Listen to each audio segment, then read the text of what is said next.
He's down a piece, he's down 2 pawns. A couple of checks, Magnus's king is going to dance easily out of them. Take my queen and give me a new one, please. He's losing now. He walked right into the net. And they know it. They know it.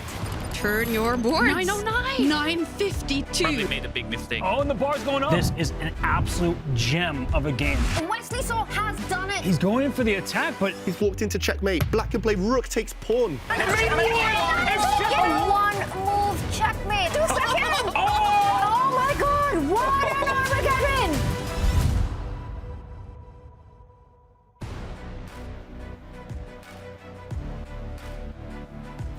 it's the final day here at the 2024 Chessable Masters, the first leg of the Champions Chess Tour. I'm Robert Hess. Alongside me is Grandmaster David Howell. We will be providing all the coverage of this clash between Alireza Firouzja and Magnus Carlsen. David, we saw Division II and Division III, and yesterday, Vachier-Lagrave, Alexei Serrano were victorious. They entered the day with 2 lives rather than their opponent's 1. Do you think Magnus Carlsen will give us the same show?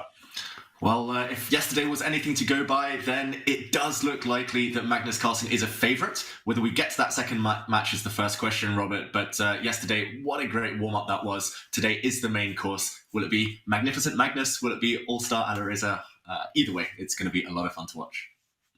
Well, I hope everyone brought their appetite because this is going to be the treat that we all want to see. We started with 8 players in Division I, but now we are down to 2. Illustrious names like Maxime Vachier-Lagrave, Wesley So, Jan Nepomniachtchi, they are no longer in this field. In fact, Alireza Firouzja, he went through the entirety of the loser's bracket after being defeated in his first match against Vladimir Fedoseev. You see here on screen, he took down Jan Nepomniachtchi in an Armageddon. Before that, he beat Jose Martinez and Wesley So. Last but certainly not least was Denis Lazovic, the 17-year-old sensation who shocked people over the years, but no longer can it come as a surprise when he beats the likes of even Magnus Carlsen.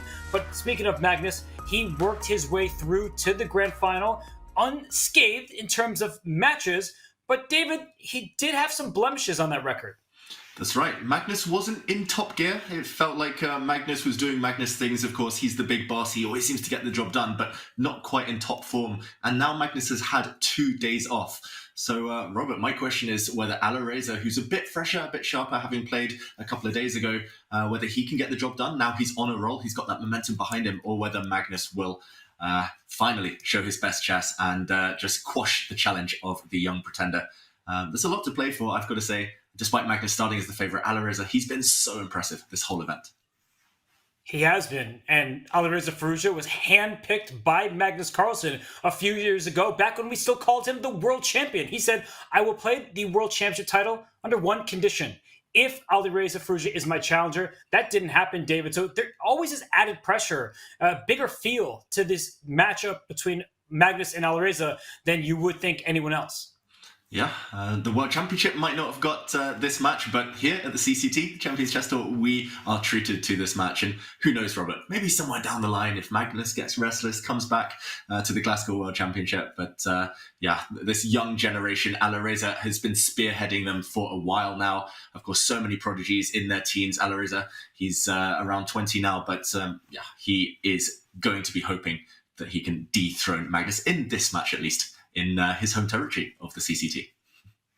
Well, if any of the last few matches are any indication, Alireza Firouzja is ready for a fight. If you missed any of the previous days, well, we've got you covered. Let's relive the hype together, and here's that video. It's the fight to challenge Magnus Carlsen in the grand finals. 3 players in the arena, only 1 will survive. Perfect defense from Firouzja, continuing to keep the king. And wow, that was like, what was that from Jan? He gave away his rook. There's still a chance he might blunder. It's still possible to go wrong. But, these top players. Finally, it's a draw, Robert. Did you see that? He gave away his rook. So a bit of humor between these two. Jan Tanya, he's just checking. He's just hoping now, but 36, 37 seconds. Alireza is forcing the queens off. Otherwise, it's checkmate. Is this the end of Jan's tournament? It is the end of the road for Jan. That was given a question mark, but Black's response was bad because now the carpet is rolled out for the White King. I think Dennis down to 2 seconds. He knows that this one is Alireza's for the taking. I think he's just in time here, Firouzja, to hold the draw. He has this under control. It is Firouzja who progresses, but Dennis threw everything at this game. He got so close. A lot of credit to him. He's so impressive, the youngster. Magnus Carlsen gets the match that he wanted.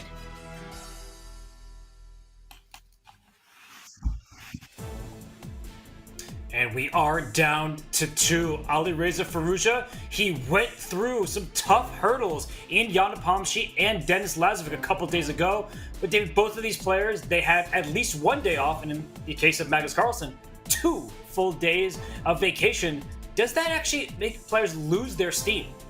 It certainly does. From my experience of kind of these big tournaments, if you're in good form, you want to keep going.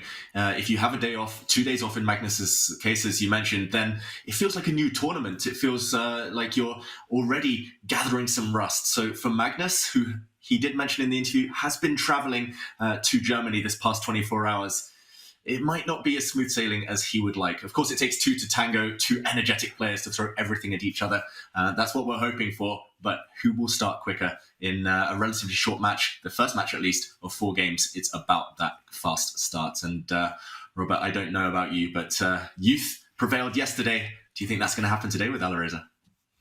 Well, yesterday, Youth had 2 lives. Today, Alireza is on his last life from the start. But let's just dive into the numbers because while both these players had days off, now it's going to be a true fight. And you see the history between these two. Magnus Carlsen, 13 years, Alireza's senior.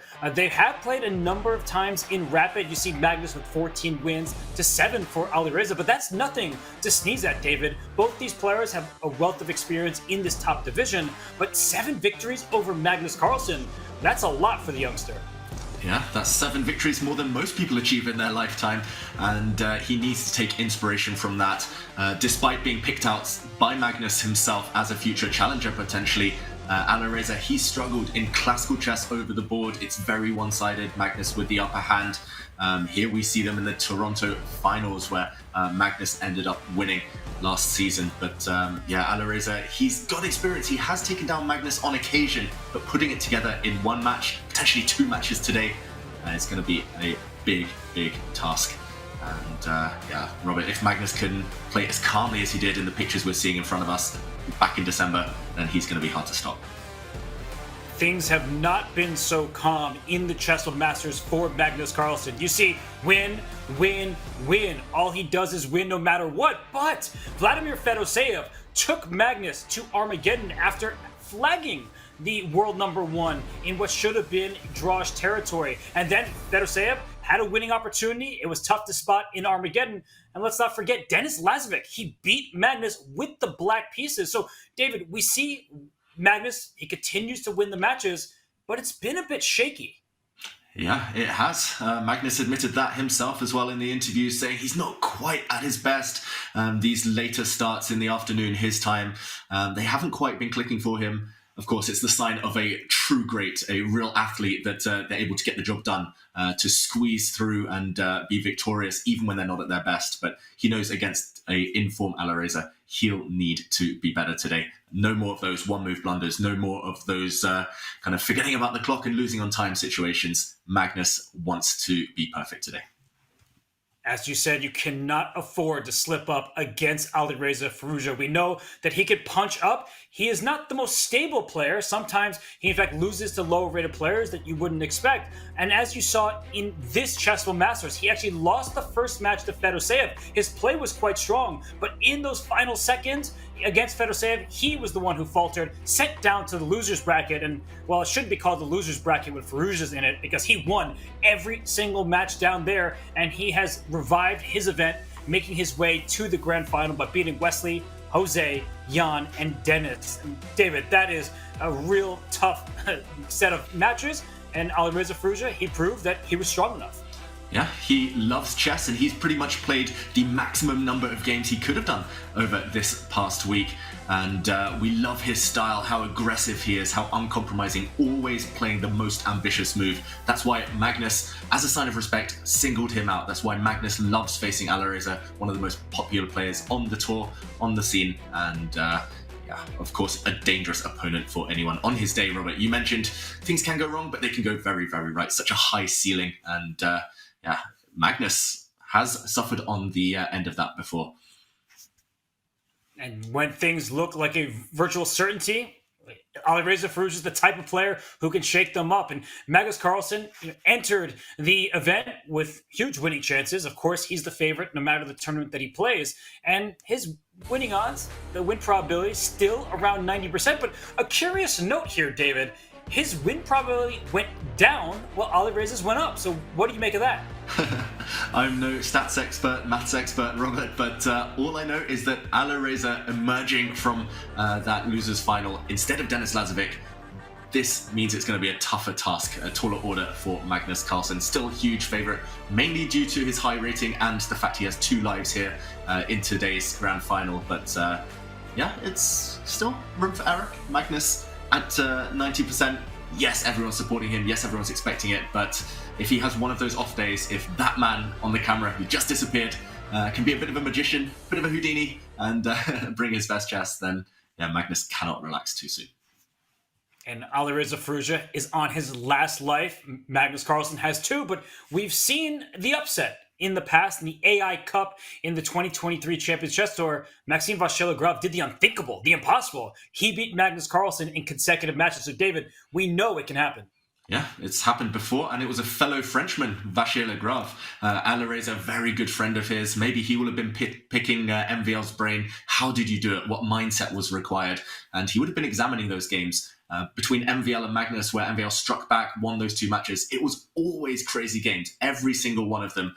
He really tested Magnus, confused Magnus. And when lightning happens once, you know that it can strike again. So there is hope for Alireza. There certainly is, and when there's a lot at stake, the pressure sometimes hits you. You got to keep your nerves, and there is quite a lot up for grabs. Here are our Chessable Masters standings presented by wealth management partner Julius Baer. You see 2 blanks on screen here in Division 1. That's because we don't know who is going to be slotted in as the champion of this first event of the 2024 season. But David, a lot of prize money has already been given out. You see Denis Lazovic taking home a cool $15,000 and those 60 tour points. Will Magnus reign supreme once more, gain the 30K, or will Alireza Firouzja upset him to take home that $10,000 prize difference? David, so much money, so many tour points, and an automatic spot to the Champions Chess Tour Finals on the line. That's right. I think for these 2 players, that's the bigger prize. The winner of this event qualifies straight through to the Tour Finals at the end of the season. Magnus Carlsen, of course, he wants to win. He's such a perfectionist. The money will be inspiration, the prize will be inspiration, but he just wants to win chess games. And Alireza, I think for him, the biggest motivation is taking down his rival to show he can do it. What a statement that would be, Robert, just before the candidates matches in a couple of months, if Alireza can take down mighty Magnus. That would be a huge statement from the Iranian-French player. He now plays under the French flag. Of course, he grew up in Iran. And you see Magnus Carlsen and Alireza Firouzja, they're getting set. And David, I thought before that Magnus was setting the room temperature of the chess. It's going to be heated no matter what. There's nothing you can do when you play against Alireza Firouzja. You cannot have a quiet match. It's just, that is something that is impossible. Yeah, I've never seen it be boring between these 2, and often Magnus really thrives on that challenge. He knows they'll be throwing everything at each other here, and Magnus, he's been traveling. This is a new location throughout the Chessable Masters. We've seen him play from elsewhere. Will he be able to adapt? Will he be able to adjust? Like you said, he was fiddling with some settings there, no matter what it was, and soon that heated battle will commence on the chessboard. And we know that both of these 2 are about to be in the Freestyle GOAT Challenge. The question for Magnus Carlsen is, can he freestyle today? Because when you face off against Alireza Firouzja, you don't know what to expect. When is he just going to play a quiet opening? And when is he going to lash out? And from Firouzja, we saw him in a classical event, the Tots of Steel Chess Masters.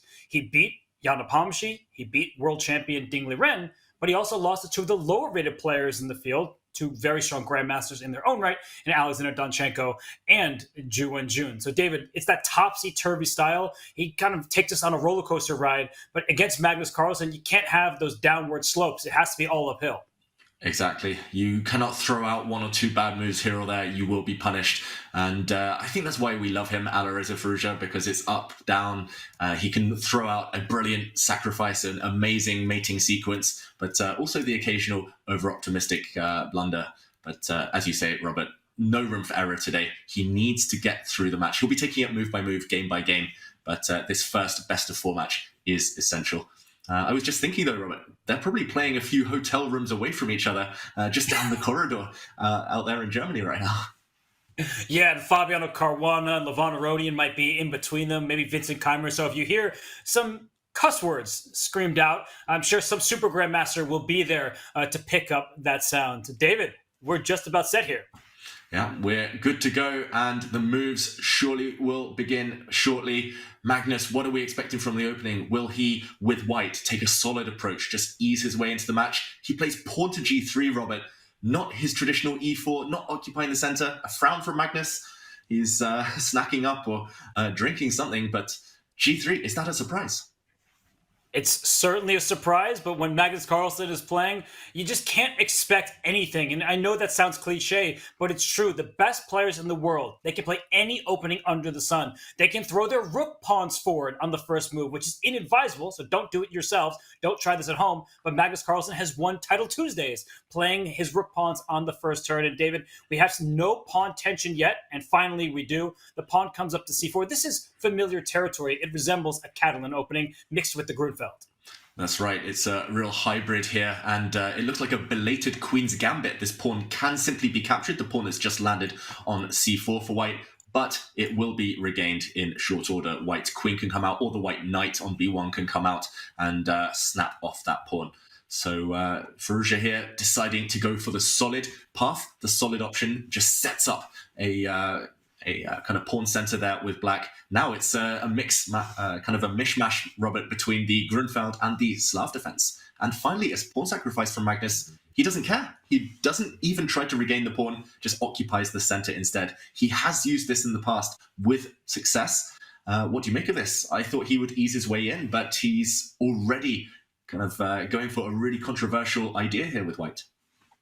Controversial is a good way of putting it. I think that Firouzja should be happy because he didn't actually have to bring the fight to Magnus. Magnus allowed this position to be reached. And what we have to note is that white is a pawn down. Black has successfully defended the extra pawn, the Queen's Gambit pawn, so to speak. And white is occupying the center. Look at this latest move, d5. This rook on d1 is behind a pawn. Now it's been captured. David, I love positions like this. And Alireza, if he's not careful, he could be in trouble, but he's ignoring and sacrificing his knight. What a position we have. What a position, and it is a familiar position. I do believe Magnus has employed this before in the Champions Chess Tour, actually, or at least a very similar idea. He's a piece to the good, but 3 pawns for black. It's a matter of timing. If black can motor those pawns forward, the E, D, C pawns, if they start running, then they will simply steamroller the white position. But for now, a piece is a piece. White has an extra bishop, so who will be able to utilize their strengths here. For white, the ace up his sleeve is the bishop, potentially the bishop on g2. For black, it is that mass of pawns, that horde of pawns. And Robert, this is guaranteed to be a fight. Both players clearly well prepared by the kind of speed with which they've been playing. Thank you for connecting 4 there. I love that. I love that pawn chain for black.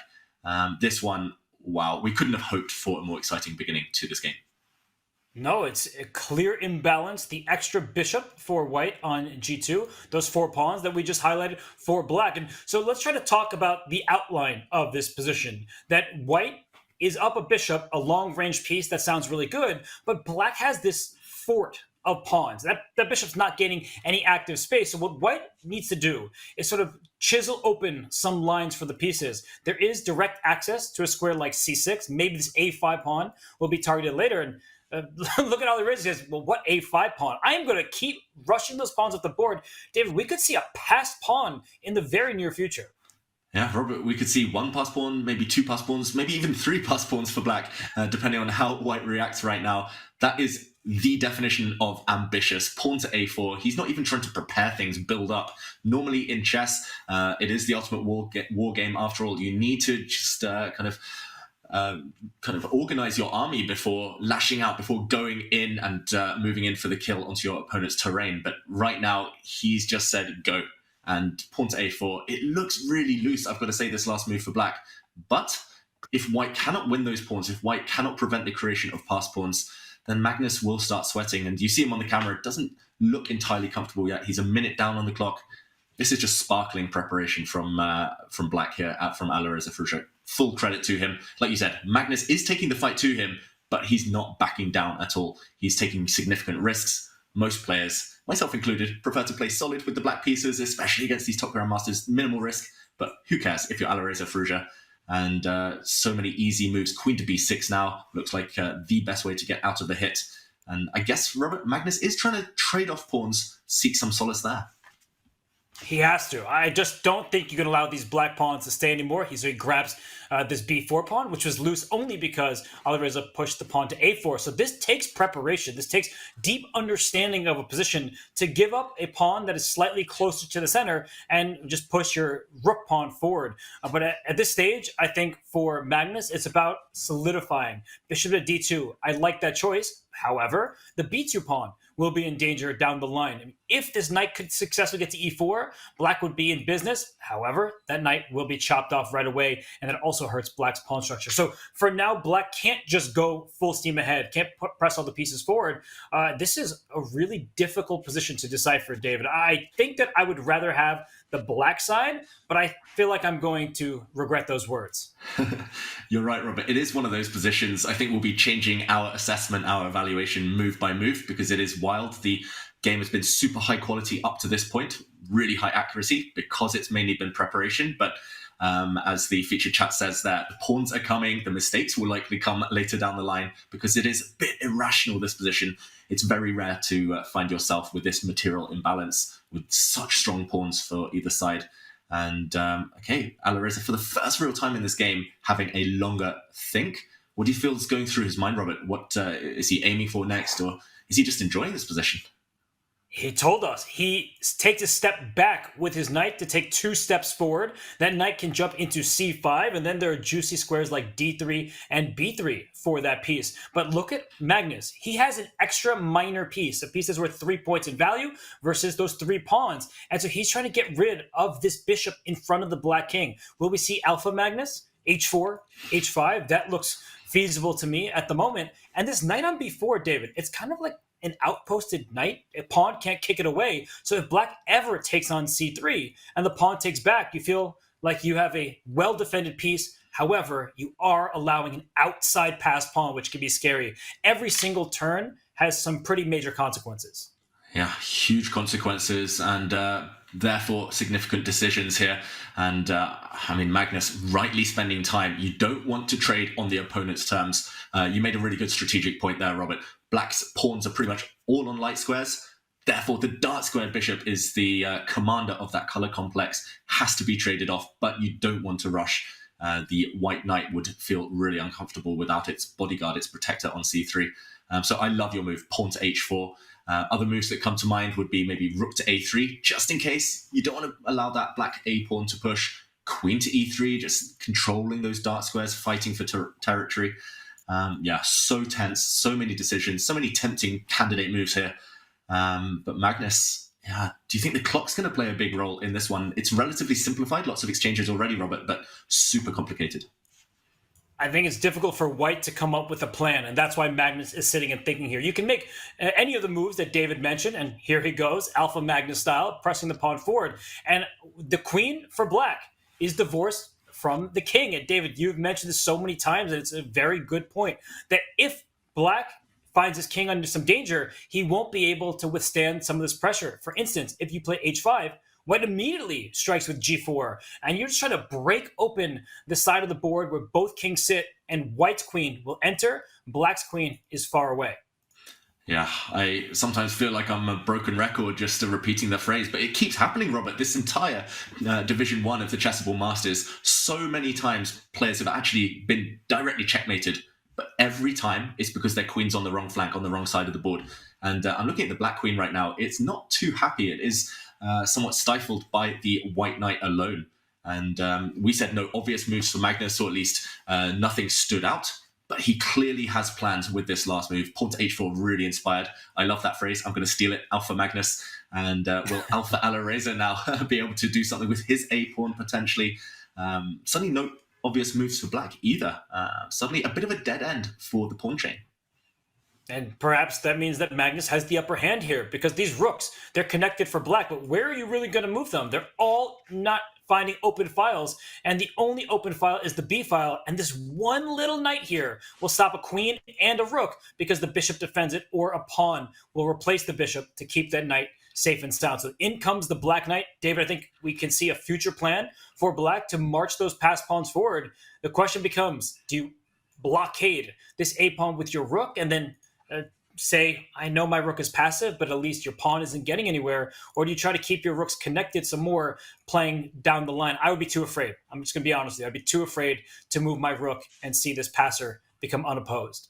I totally agree. And Magnus didn't want to move his rook at all. He didn't want to save it. He takes a bishop instead. Now white's knight is hanging and the rook in the corner is hanging. So he needs to justify this double attack. He needs to get out of it somehow with gain of tempo. Alireza, I think the threat of pawn to d4 there was just too strong. So Magnus reacts concretely. And this is the CCT, the Champions Chess Tour, Robert. Now you have to look for CCT, checks, captures, and threats. So I'm looking at knight takes d5. I'm looking at the check with queen to e5. What do you think is going through Magnus's mind?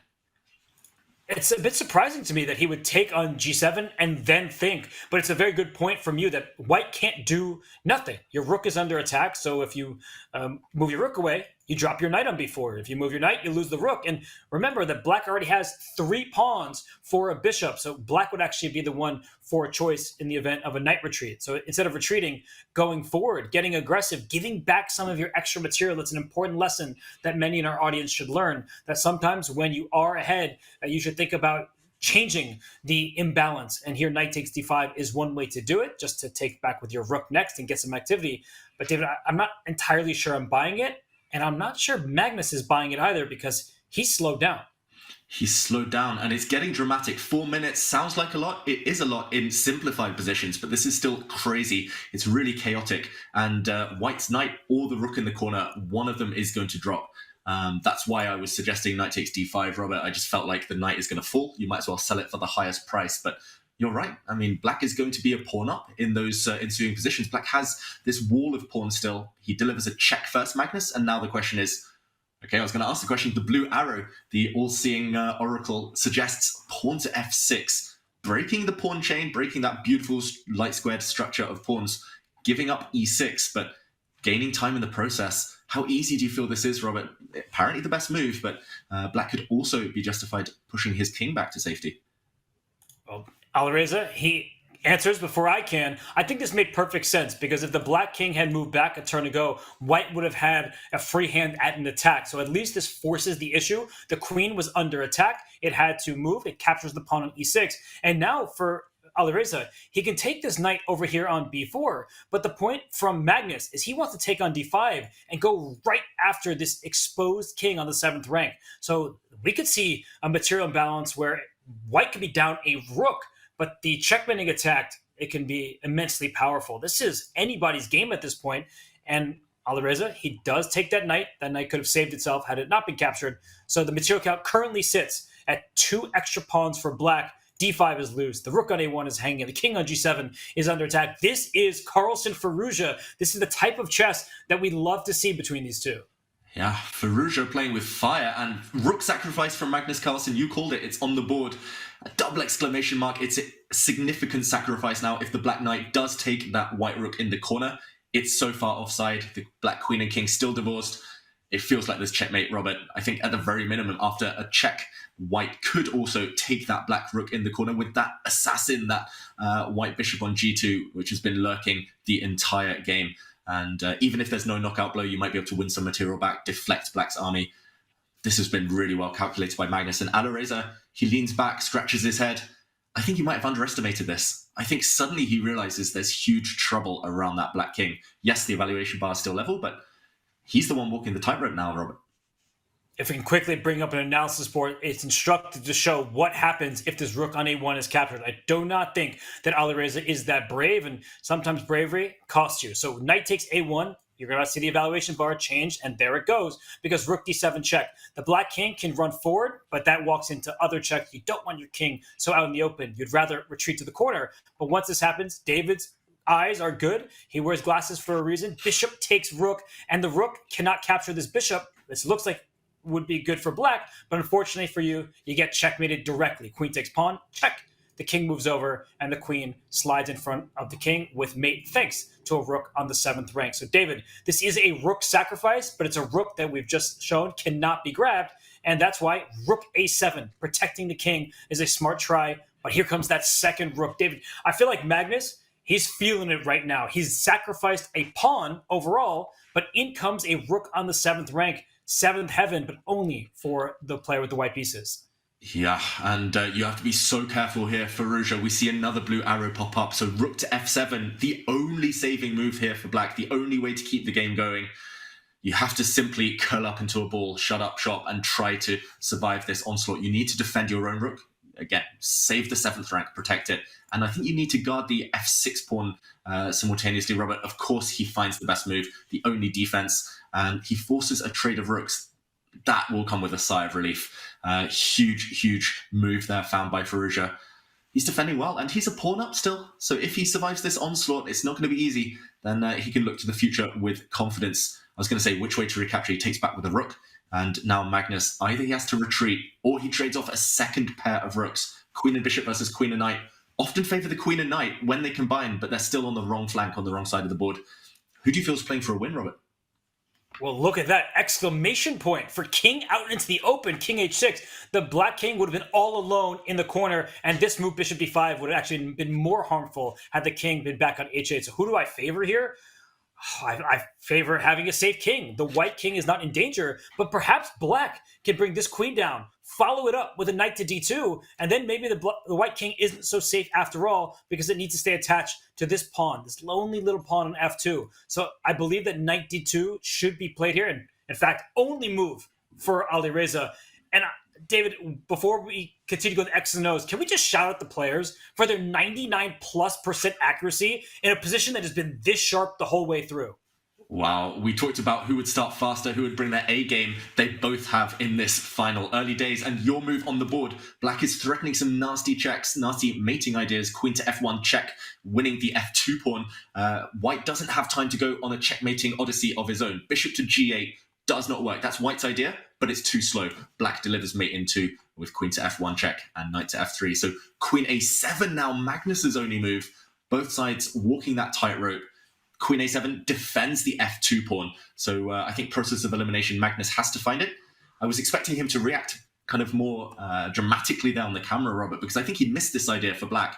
He's lucky that queen a7 clings on. The queen defends the dark squares, the bishop defends the light squares. So black's attack not decisive, but this could still go either way.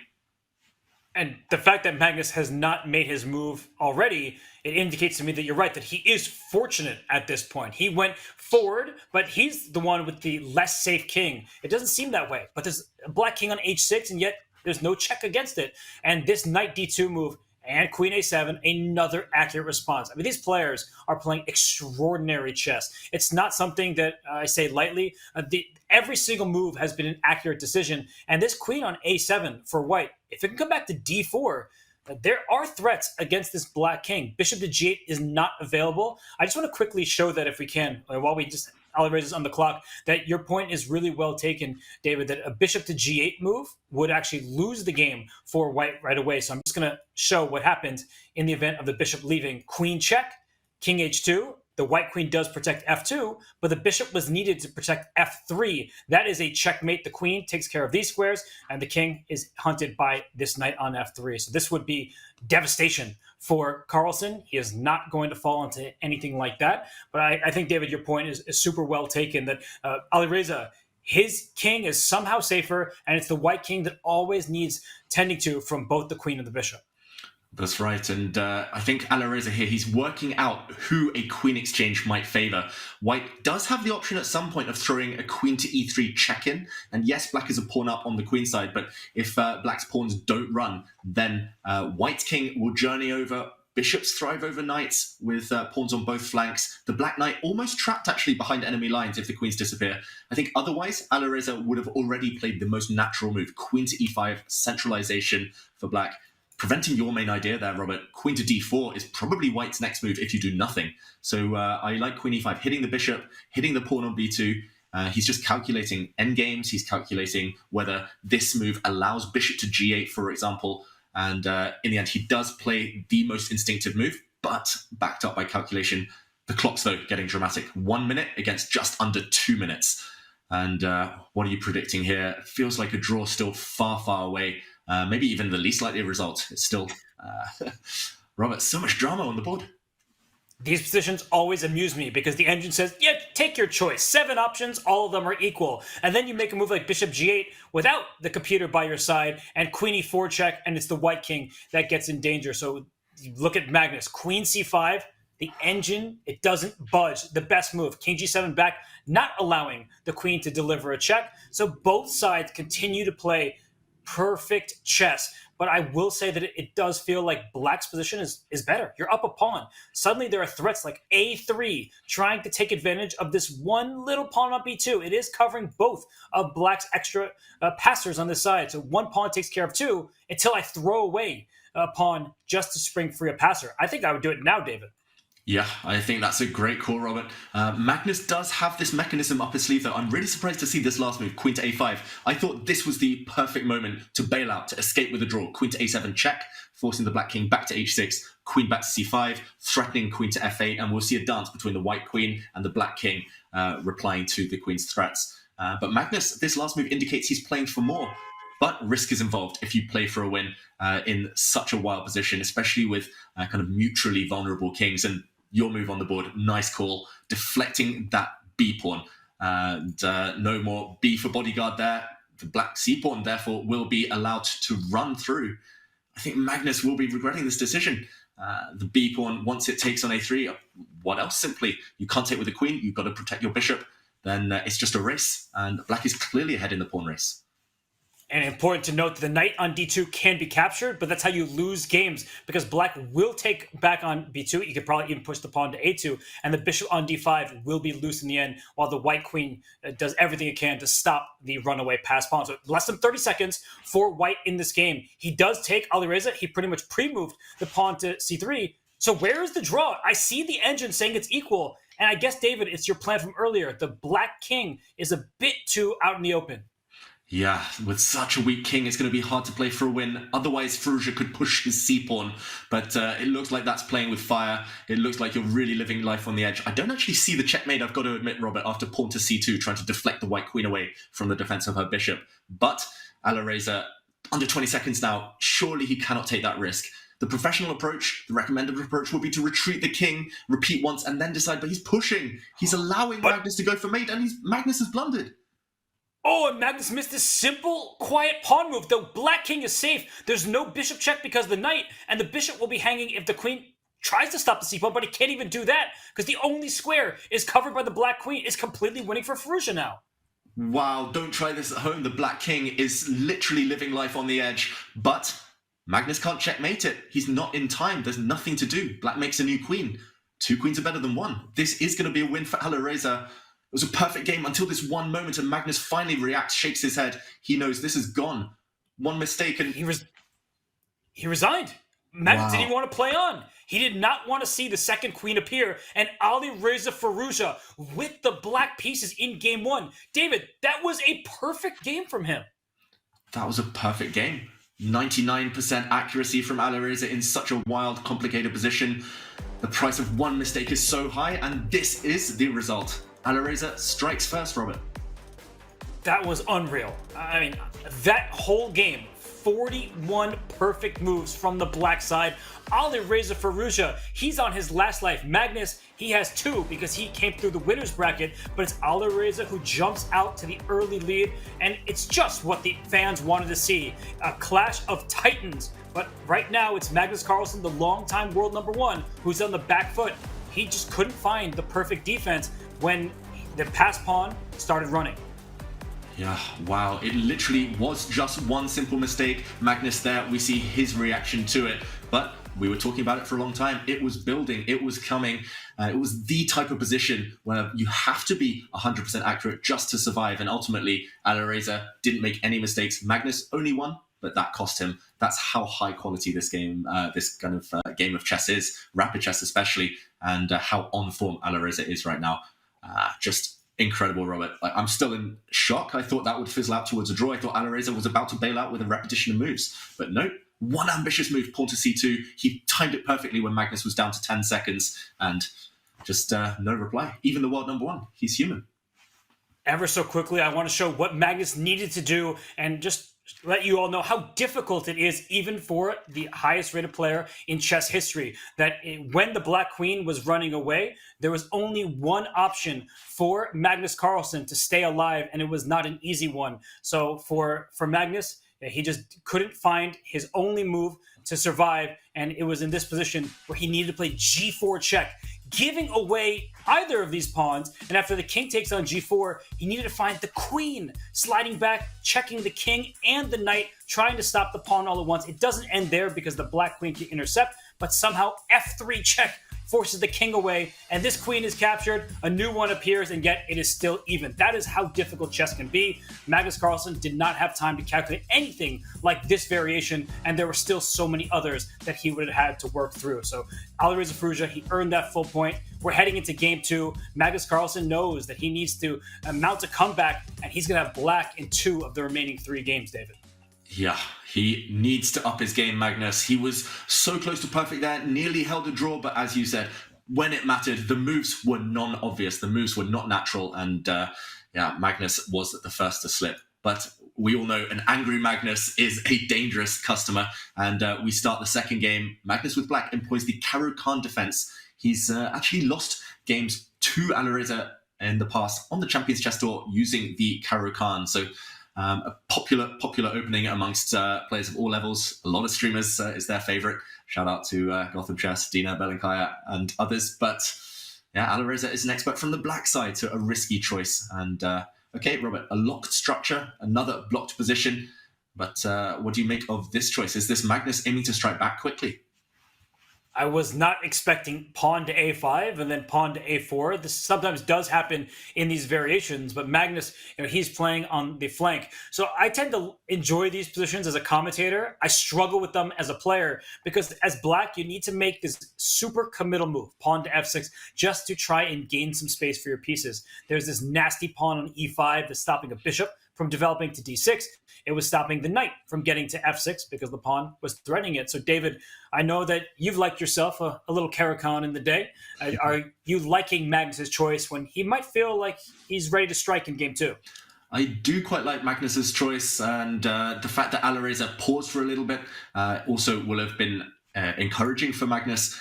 This line with the black pawn coming to a5 and then a quick break with f6, I call it the Elyanov line because Pavel Elyanov, the Ukrainian grandmaster, he put out some notes. He kind of patented this variation. He really tried to promote it among some of his students as well. So some risk attached, as you mentioned, very risky with black. Look at the kingside pieces, all fast asleep, hibernating. It's winter in Europe after all. Those pieces just kind of staying at home, warm from the cold. But they need to develop at some point. Magnus needs to get them into action, especially since the center is now going to explode, Robert. So from my experience, I've actually had, up until this last move from Alireza, I've had this position before, a lot online in Blitz, and it's fraught. It's fraught with peril. You really need to be accurate here as well. And Magnus, you can see him on the camera, not entirely comfortable. I wouldn't say this is his style, Robert. No, because in these types of positions, and you called it the Elyanov line, shout out to Pavel Elyanov, who at his peak was a top 10 player in the world, 2760 FIDE rating. In these types of positions, you often need to make a move like g5, and with your king still in the center, you're asking for trouble. This is not fundamentally sound chess. Remember what Magnus said about Denis Lazovic's play. He said he's so fundamentally sound. He just plays the position. He's not trying to take unnecessary risk. This is a necessary risk in many of these lines just to gain space, to help your pieces develop. But David, it's not easy to push a pawn when your king is still in the center and you're opening up even more lines against it. Yeah, I think Magnus will have known that g5 is maybe the principled thing to do. It's the more consistent thing to do. Once you've said A, push some pawns, you might as well say B and start throwing more pawns forward. But as we mentioned, not his natural instinct, Magnus Carlsen. He wants to have more control. He wants to kind of be the one dictating the pace, minimal risk involved. It feels, Robert, that he's been riled, Magnus. It feels like he's trying to fight Firouzja on his turf in these wild, imbalanced positions where Firouzja is the one who thrives. Of course, Firouzja was saying in his interview just a couple of days ago that he feels Magnus has improved in these more chaotic positions of late, but it is a dangerous strategy. Do you think this is just the tournament situation, Magnus having 2 lives, feeling kind of more freedom to play in this vein? 2 lives, 2 days off, traveling, maybe losing some of your rhythm. But as Magnus himself said, that even when he was playing, he didn't quite feel the rhythm. He was a bit shaky, at least relative to his lofty standards. So I do think it's the match situation that even if Magnus loses this 4-game match, we should remind all of our viewers that if Alireza takes the first match, there is going to be a reset, a best of 2 then. So Magnus, he does have that extra life. And for Alireza, he's just bringing the battle to the #1 rated player in the world. And it's purely Alireza style so far in this match. And knight g6, justified. But David, I'm already looking at all sorts of variations with trades and this black king in the center, this pawn on e6 that if it remains there can be loose. Optically, I like white's position, and yet the engine says black is doing just fine. Yeah, and Magnus, I guess we have to trust him. Yes, it's not his type of position, but as long as he can survive this initial stage, emerge, there we go, with all of his pieces intact, developed, they've certainly woken up from their slumber. Then, yeah, black might well just be in decent shape. I don't like the look of the black e6 pawn, the backward pawn there, the square in front of it. Nice, juicy outpost for white's pieces. But other than that, fundamentally, we mentioned that word earlier, the rest of Magnus's position is quite sound. And yeah, I think it could have been a lot worse. I was fearing for him just 2 or 3 moves ago. Alireza, I didn't really like the fact that he kind of traded off on f6 on black's terms and then retreated his bishop to g3. It felt like he lost a little bit of kind of speed there. And yeah, of course, he's ahead in the match, Alireza. He's the one now who doesn't need to take risks. But yeah, Magnus's opening, risky, but potentially justified, Robert. And that e6 pawn that you are justifiably worried about is so weak that Alireza is willing to double and isolate his pawns in the center just so the pawn loses its defender. Alireza could have taken, and maybe if Magnus doesn't take the bishop first, can take in a future turn, but that would fix black's pawn structure by putting this pawn on f5. So this backwards pawn is so vulnerable that Alireza is doing everything he can to leave it in place. And David, in the Bullet Chess Championship, Alireza Firouzja beat Magnus, sent him down to the loser's bracket, and then in the loser's bracket final, Magnus did take down Alireza. So these two have history between them. They've exchanged victories.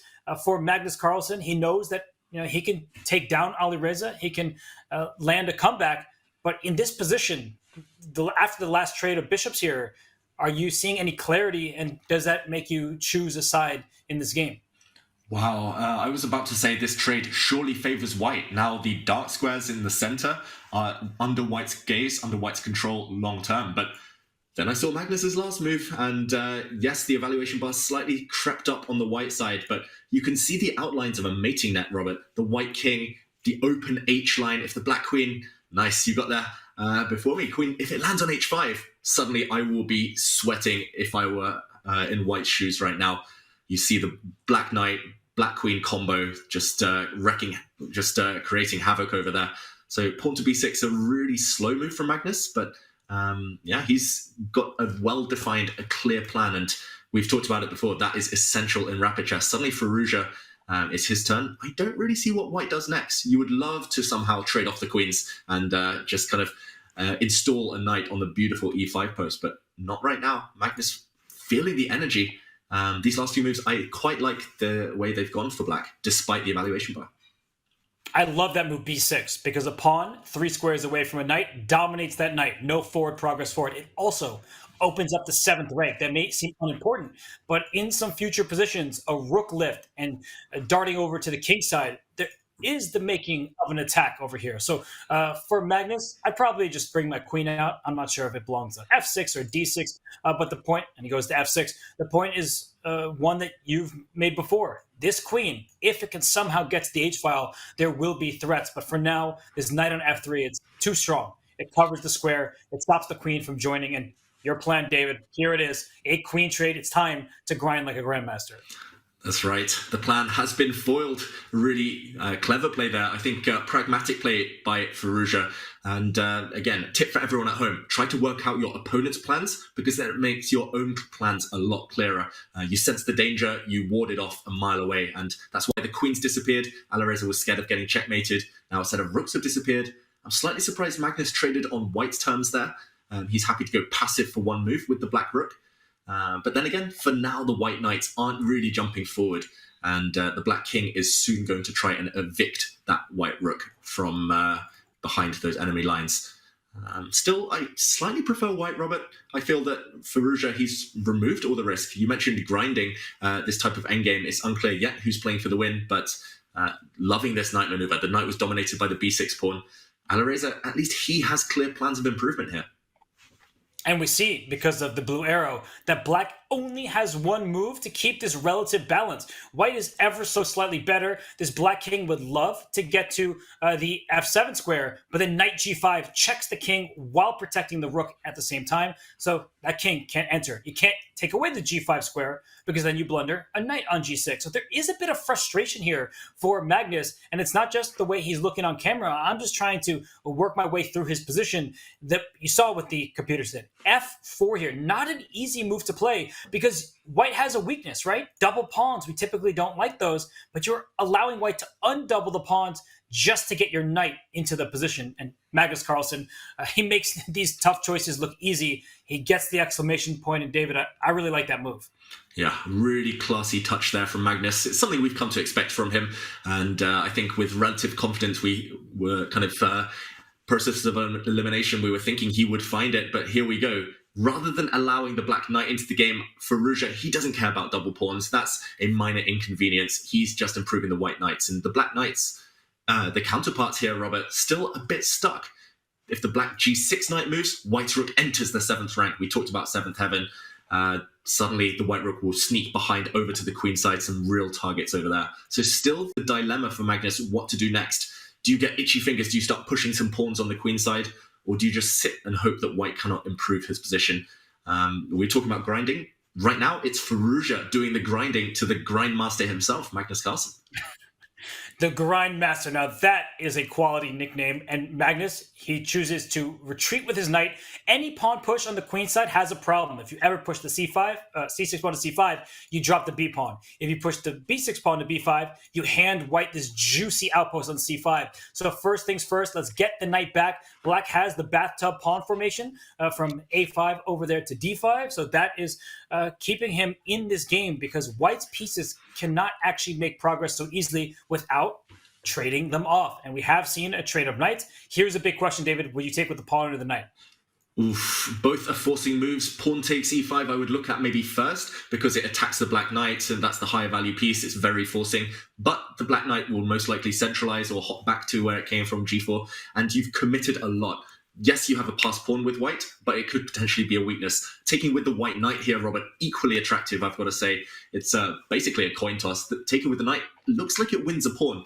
Just X-ray vision, like you're pointing out there with the white rook. The c6 or b6 pawns will drop. I guess Magnus then will push one of those pawns. I'm not sure which one it's going to be, but maybe b5 here, c5. He's got to push one before it drops.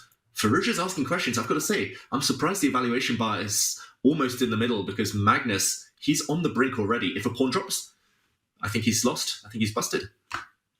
It's like the first game. This is not my arrow. It's telling us this is the only move for black to really have equality here. But that's not an easy move to play because even rook takes c6.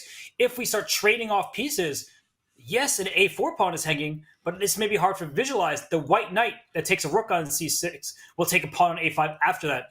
David, to my eyes, this looks like if I didn't have the engine off to the side of the board, I would say that white should have the upper hand here. As you said, c5, that really does not look appealing, as the b6 pawn will drop. And b5, I don't fully understand, I'm going to be honest with you, what black had in store after rook takes c6. This was incorrect, but an impossible choice for Magnus. Yeah, a really tough choice. And I agree with Magnus here that c5 is the more natural move. At least the black rook is smiling. The black rook is happy about this development, that it will land on an open file. But Firouzja goes for a race. And okay, c2 is attacked. Is he going to close that line by planting something on c6, whether a white rook or knight, or blue arrow strikes again, Robert?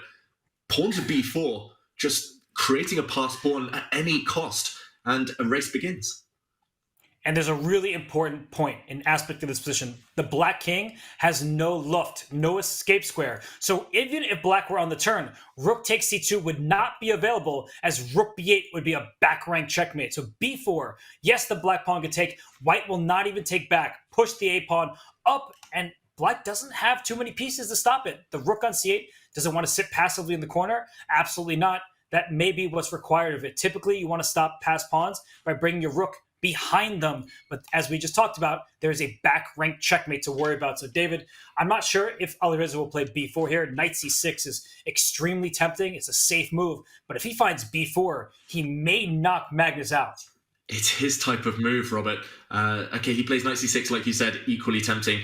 b4, I was going to say, he loves the races. He loves the most ambitious moves. And yeah, knight c6. I think if it wasn't for the fact that this looks like it just wins a pawn, then I think Alireza would have found that winning blow. Magnus, we saw him on the camera. Suddenly he's perked up slightly. He was head in hands. He looked despondent. He looked really depressed with his position. But suddenly maybe sensing that he's not completely dead yet. So knight to c6. The question for black is how to react.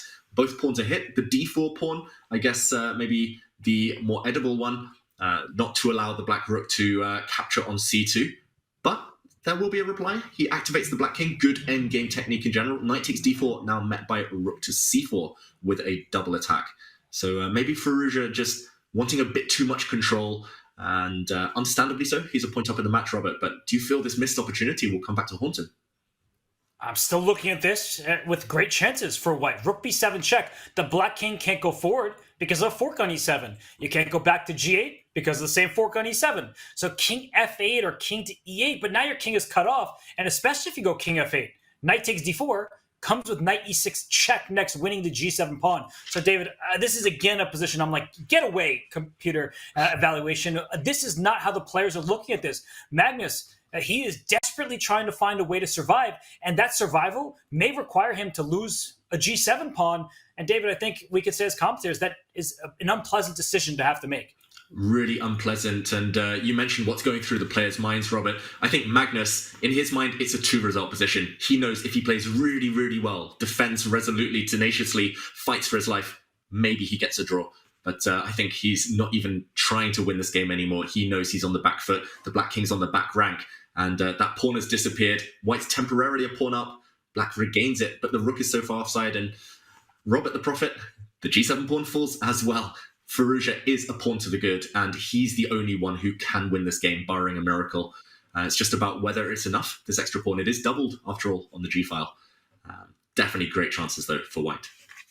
I'd be very curious if someone could put this position in the engine with the pawn on f3 rather than g3. White probably just is winning the game. But now the black knight has too many access points. e4 will check the king, hit the g3 pawn, and the c3 pawn for good measure. If white is forced to defend the pawn this way, this is actually a pin. Not a typical pin that we see, but knight e4 check, taking a pawn on c3 may be available for black. So what a defense here from Magnus, bringing his king away from his pawns just because he has this lovely tactic at the end to scoop up a c3 pawn if the white rook touches down on b7.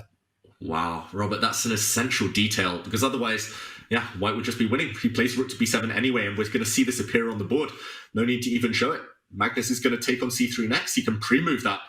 No matter where the white king goes, he needs to regain the material balance here. Knight takes c3. You're really lucky that you're pinning and winning back the pawn. But the white king will start activating now. It's still far from safe here for black. So Magnus has landed a nice trick. I'm surprised he didn't take on c3 automatically here, Robert. Looks far juicier, looks far more important than the g3 pawn, the double one over there. And now I'm expecting the white king to wander forward. The black king stuck on the back rank. Another factor you mentioned could well be in a mating net. If white gets 2 more moves, 3 more moves, a king on d6, knight on e6, that would be checkmate. So watch out, Magnus Carlsen. This doesn't look that easy. I'm looking at the evaluation bar. Oh, it's equal. It's just a draw. No, this isn't just a draw. With optimal play, Magnus could hold this. But David, the carpet is rolled out for this white king. The h7 pawn is loose. And then these double g pawns can strike. And actually having 2 g pawns can be valuable. Rooks, as I said, they like to stop pass pawns from behind. But when you have 2 of them, you can't quite get there in time in many positions. So knight to a4, I would push this pawn to b3, just keep that pawn on a defended square while attacking the knight, and later, white can go after black's loose pawns. I think that there are very good winning chances for Alireza. Fantastic winning chances. The black knight attacked. I'm slightly surprised I don't see the kind of circuit for this knight. I don't see where it really wants to go to. Magnus, beautiful move, Robert. Tactics galore. What a find! He stopped the infiltration of the king, and he's trying to park his rook on e4 with check to win this knight. Give a knight to get a knight. David, Magnus Carlsen, just when I was saying it looked like he was in some danger, he finds a lovely response. Now his knight is free to get back in the game. It continues. I don't think that there's a draw in the near future available to Magnus, and he's down to a minute and now 23, 22 seconds. He's in time trouble. Big time trouble, position trouble, and this is where we talk about in the endgame active versus passive pieces. Black's king is purely passive. Look how dominant white's are. Centralized knight, controlling 8 squares for white. The black knight sidelined, the white rook cutting off the 7th rank. The kill zone for the black king. Yeah, still some trouble. Magnus has done everything perfectly since he arrived in this difficult endgame to kind of guide this game towards safety, but still, how frustrating is that? You play so many kind of incredible moves, and you're still defending. You're still on the back foot. Knight c3. I saw the bar rise slightly there, Robert. Is it just the fact that white can, again, for what feels like the millionth time right now, go up a pawn? Rook takes h7. Yeah, rook takes h7 is hanging, and it can be captured. I was wondering if black is desperately trying to trade off the knights. Knight e2, it looks clumsy. You're sort of walking into a pin, but I believe that black can get away with it. So that might be Magnus's hope in this position. I think that Alireza would be well advised to keep some of these pieces on the board, but you have to be extra careful for Magnus Carlsen because in the back of your mind, you're thinking, what trades can I allow? If you are down a pawn, trades usually favor the side with the extra material. And Alireza, he's about to join Magnus in the 1 minute club. It's getting to a bullet scramble soon. Yeah, it's incoming, guaranteed the scramble. He doesn't play your knight e2 move. I really love that one. He's trying to go behind the passed pawns, as you also indicated. Normally good classical chess wisdom, but you're sidelining your rook. It's a bit of a lengthy process here. And white's front g-pawn, the forerunner there, can start sprinting up the board. I'm not sure whether now on the next few turns it's also tempting to threaten mate in 1. Why not? Just in case the opponent's pre-moved. King to e6. The opposition, there we go. He plays it. Big threat, background checkmate. The black king has to dodge that opposition. It was stared down, but it's walking into the firing line here, Robert. The white knight is coming into f5. This looks super scary for that black monarch. And it's apparently a huge mistake. And knight f5, it says that white is a pawn to the good and has a big advantage here. And knight f5 threatens checkmate once more. The black king can step aside, but after rook g7 check, I think the black king will be forced in the corner. So this is good play from Magnus Carlsen. When you're worried about your king safety, you prefer to be in the center of the board, but also some nice play from Alireza Firouzja. He's going after the weaknesses. He's really playing so well today, Alireza. This is alpha Alireza for sure. A question mark attached to Magnus's move. This was the only way to keep the D pawn intact, but there we go. Blue arrow again. Push him, baby. Pawn to g4. White's passed pawns here are going to win this game. He starts that journey, Robert. He's so close now, Alireza. You can see him bobbing up and down on the camera. The momentum is all on his side. He's in that flow state. Pawn to g5. Keep pushing, and it looks winning for white now. Where's Yasser Sarah when you need him? Push him, baby. Let's go and get a new queen. He first steps back with the knight, and I'm wondering, I thought black would have tried to kick the rook out of there. Instead, he gives up the d5 pawn. well, it could be captured with check, but why not take with the knight? The e4 knight is loose. David, this is getting out of control for Magnus Carlsen. Out of control. His only hope is the clock. It's 17 seconds against 40 seconds. There aren't that many pawns remaining, so if Magnus can somehow sacrifice the black knight for all his pawns, he can draw, but knight c3, a winning move, Robert. Double attack. Magnus. And you saw Magnus, he just flew back in his chair, and Alireza Firouzja has soared to a 2-0 lead in this match. This has been one-sided, and when we typically talk about one-sided matches, it's for the world number one. But Alireza Firouzja, he may be fulfilling his promise before our eyes. He is just dominating Magnus Carlsen. Wow, it's one-way traffic right now. Magnus was always on the back foot. We said he was close to a draw. He had to find all these accurate moves, but ultimately, yet again, he slipped up, and understandably, after being under pressure for so long, Alireza 2-0 lead now. He only needs a draw in one of the next 2 games to guarantee a reset. He's starting to look like an underdog no longer, and Magnus Carlsen really struggling today, Robert. Wow, who would have predicted this? I was about to ask you that. We're on the same wavelength. Who would have predicted that Magnus Carlsen would be down 2-0? All Alireza Firouzja needs is a single draw in the next 2 games to force a grand final reset. Magnus Carlsen is lucky that he came in today from the winner's bracket. I should say he's quite skilled to come through the winner's bracket, but if this is a one-sided matchup as I've ever seen, and you don't see Magnus Carlsen on the losing side of those very often. So David, just stellar play from Alireza. Just wonderful play from Alireza, really high accuracy, really high energy as well. And I just wanted to recap the closing stages of that game. We already talked about White's long-term advantage. It had been pretty much since the opening all about White. And here he really moved in for the kill. White is a pawn up, but the black rook is attacking these g-pawns. He first threatened checkmate. Why not, in an endgame, threaten these little tricks? Your opponent might fall into one of them. And, of course, the black king had to move. A mistake from Magnus, maybe to the wrong side. And now, again, checkmate threatened. The black king running out of squares. It should have moved to g8. Instead, a check. The white king dodged. Again, checkmate threatened on h8. Magnus finally sidestepped from all of these with a check himself and then running. But Alireza, this move, for me, was one of the classiest. Rook back to e5. Really calm. Not even trying to checkmate anymore, changing focus, going for the black d-pawn, and when Magnus reacted, it was time to start pushing. Not much Magnus could have done here, but the final mistake was in this position. The black knight is attacked, it has to move, it's a lost position, but walking into the firing line, knight to c5 was the straw that broke the camel's back. Knight c5 on a loose square, knight retreat, and suddenly a double attack. The rook hit, the knight hit. Magnus simply had to resign. Backward knight moves are the hardest ones to spot in chess as well, so credit to Firouzja. Ruthless killer instinct. Multiple pieces hit at the same time. Magnus Carlsen could do nothing but resign as everything was dropping off the board. What play from Alireza Firouzja. It feels like even when he was the one getting the time trouble, he was under control. Not easy to do against the #1 rated player in chess history, but Firouzja, he's just 20 years old, and I think he's on the rise. Firouzja is definitely on the rise. His play is really singing to us right now. And talking of singing, Opera and Chess.com have collaborated on the internet browser for chess enthusiasts. The world's first chess browser has chess integrated right into the sidebar, so you're only ever one click away from a quick game of Blitz or a puzzle while you work.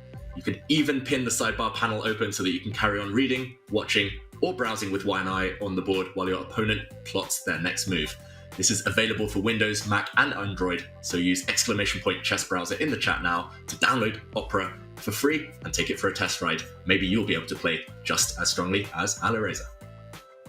Well, we know that Opera has been part of chess since 1858, Paul Morphy against the Duke of Brunswick, but it's still in the modern era, and this has been our modern sensation, Magnus Carlsen, the #1 rated player for over a decade. He'll need all the help he can get, taking on the 20-year-old superstar, Alireza Firouzja. Will he mount the comeback? We'll have to see. We'll be right back in a few here at the 2024 Chessable Masters.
The Variants Community Series continues on January 4th with Crazy House, where you can add your opponent's captured pieces to your own arsenal. 6 weekly arena tournaments held every Thursday will be followed by a championship event with cash prizes, including a $1,000 first place prize. The third and final weekly arenas will be streamer arenas featuring gifted subs as prizes.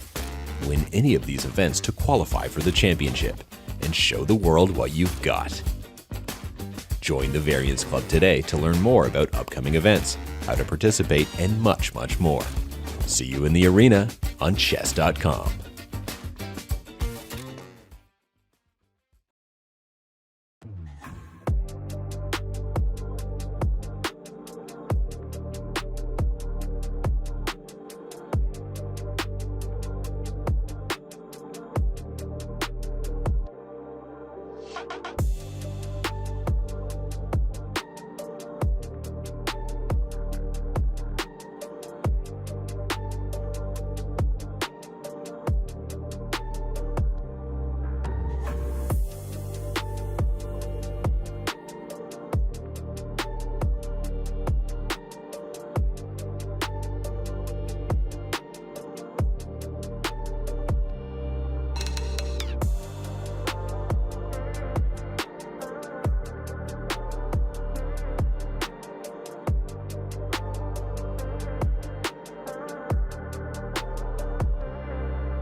Even though he's on the road, Alireza Firouzja looking right at home, bopping to some music, David. He leads 2-0 against Magnus Carlsen here in the Chessable Masters Grand Final. And Firouzja, it's his first lead in the Champions Chess Tour against Magnus in this match format.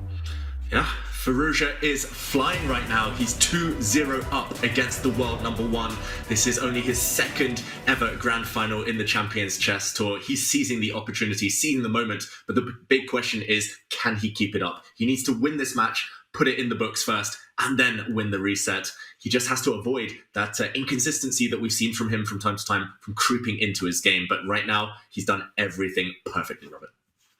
He certainly has. His moves have been perfect, and while movement is crucial to relieving strain on your body, the Titan Evo is designed to promote natural posture changes and movement. So get involved, get Secret Lab, and for Alireza Firouzja, these ergonomic chairs, I think they've been doing wonders for his posture and his play. And Magnus Carlsen, he's been the Champions Chess Tour for a while. I don't think he's been this strained in a while, David. Yeah, Magnus certainly strained. And Magnus, we've seen him throughout today with great hair quality, the floppy look.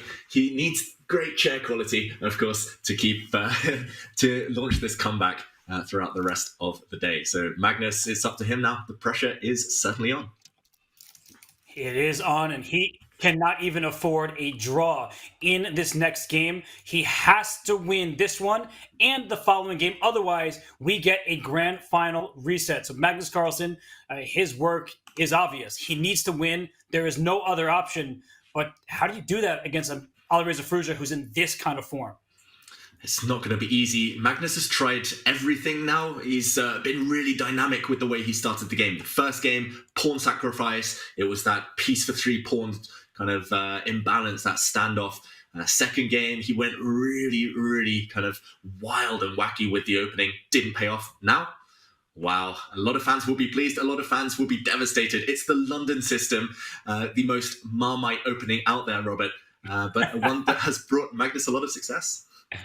I didn't expect a Marmite reference on air today, David, but this London system, a lot of people will be celebrating because there are many critics out there. How could you play the London? It's not a real opening. You're just putting pieces on squares and then you don't know what to do. But for a lot of our newer fans out there who have just started playing the game over the last few years, it's been surging in popularity. It's not a frequent customer at the highest level just because it doesn't have the most ambition to it.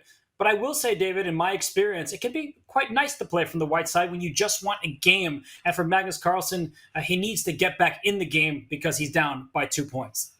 Yeah, he needs to try something different. That's what we were talking about. He's kind of branched out. He's been experimenting a bit, Magnus, today. But I think the kind of conclusion that he's come to is that he needs a quieter game. And understandably so. He's been outplayed in 2 wild battles. And now he's posing early problems to Firouzja. I'm not sure how much experience Firouzja has against the London system. He just wants simple moves, Magnus. He wants to get out of the opening alive, in good shape, without having to think, where he can just play by instinct. No more calculation, no more walking tightrope, finding only moves.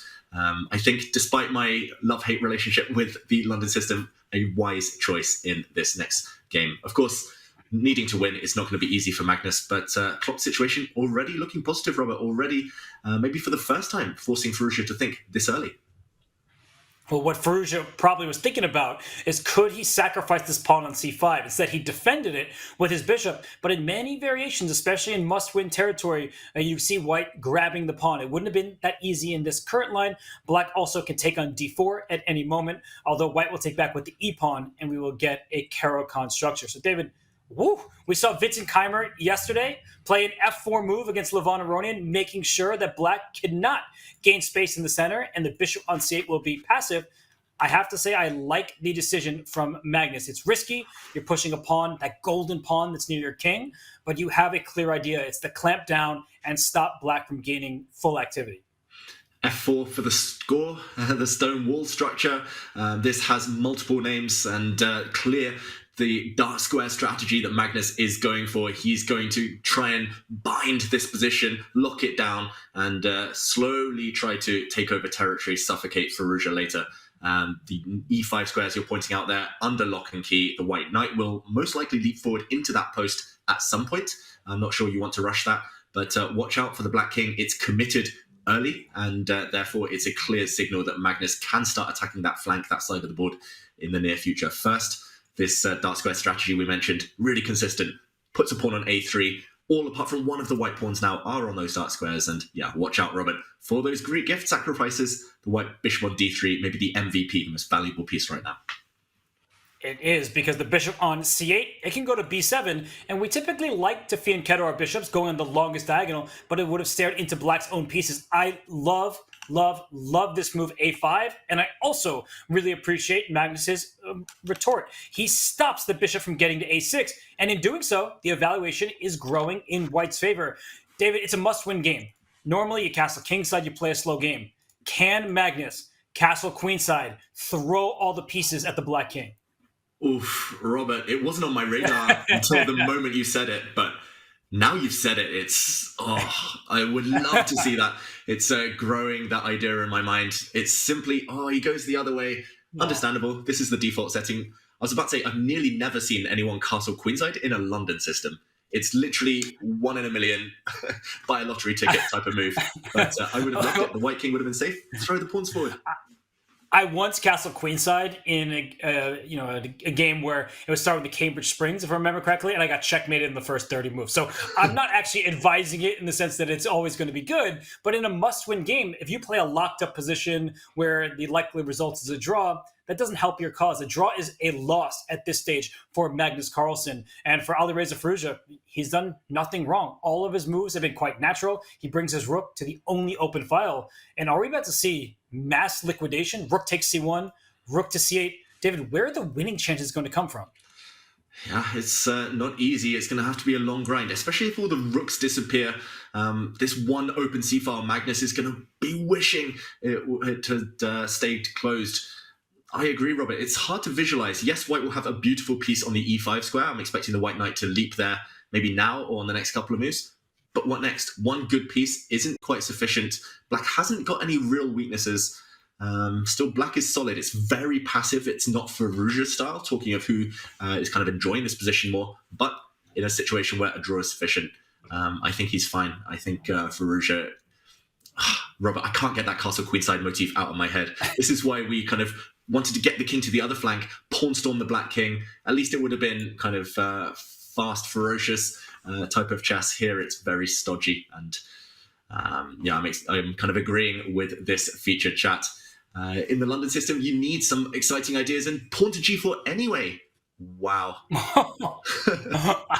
David, I drew the arrow to g4, g5, really thinking about the other position. But Magnus, he's showing that he needs to throw everything at Firouzja to try and win. His idea is the Greek gift sacrifice on h7. Whether that should lead to an advantage for white is a separate question. His idea is clear. And Alireza, he may not want to exchange pieces in this manner, because if he does, in fact, take on g4, and white takes on h7, we'll get a knight for a bishop trade. The black king will be a bit exposed. That can feel uncomfortable when you only need a draw. But as we say day after day, you don't play for a result. The best way to secure a draw is just acting like it's any other game. Yeah, you have to get it out of your mind. Otherwise, you act too passively, too tentatively, too negatively. And Robert, maybe we just take the opportunity to point out this tactic, put it on the board, because g4 does look like a pawn blunder after all. Alireza dodges it. He doesn't take the pawn. A missed opportunity, because actually this might have been a case of taking the bait, kind of taking up the challenge. Would have been objectively strongest. Knight takes g4 would have allowed this Greek gift sacrifice, luring out the black king into the open, walking into a knight check. But after the black king retreats, and the black knight is captured, back to level material. I'm not sure what black should be doing here, but at the very minimum, you might be able to play knight to f5 into h6. And white's position is actually riddled with weaknesses. So as long as you don't get checkmated, black's suddenly doing well. The bishop's going to come to life via a6. And this was a missed opportunity, at least according to the computer, but a difficult one for Firouzja. So let's go back to the game. Already, he's not punishing Magnus, he's not trying, and wow, Magnus has played the move knight to g5, insisting, Robert, on some form of attack, but it looks a bit far-fetched. I really enjoyed how you said, I don't know what black should do, and then played the perfect continuation in that analysis with the knight rerouting. But knight to g5 here, it's allowing black to double white's pawns, but whenever you have double pawns, you gain open files. So f takes g5 next will make this rook on f1 a much stronger piece, as it can stare down the length of the file. The bishop on d3 is also going to be a better piece, aiming towards the black king. And at some point, h4, h5, I know you don't usually see someone attack on the side of the board their king is on, but that becomes an option. This knight can sink its teeth into the e5 square, and it still remains somewhat of an outpost depending on how black proceeds. So I have to say that Magnus does have some winning chances here, and Alireza, he needs to play accurate chess from here on out. Otherwise, he's in some dangerous positions. Yeah, Alireza still needs to be accurate, of course. He's also 3 minutes down on the clock, so dramatic times for him. Maybe finally the nerves slightly kind of sneaking up on him here. Then again, his position is still fundamentally sound. Black will aim to meet any flank attack with a strike in the center. Black has a huge threat now, I think, strategically, in terms of the match situation. If he gets one more move, pawn to e5, that you're highlighting there, Robert, breaks open the center, then it's only the white king that's going to be feeling uncomfortable. And Magnus, therefore, has to act energetically himself. If black occupies the center, breaks things open, advantage black. So bishop to a6, switching attention first from the king side, Robert, trying to attack there. Didn't work out. Now he's going to the other side of the board, Magnus. Full board vision. What do you make of this? Trying to trade off black's bad bishop.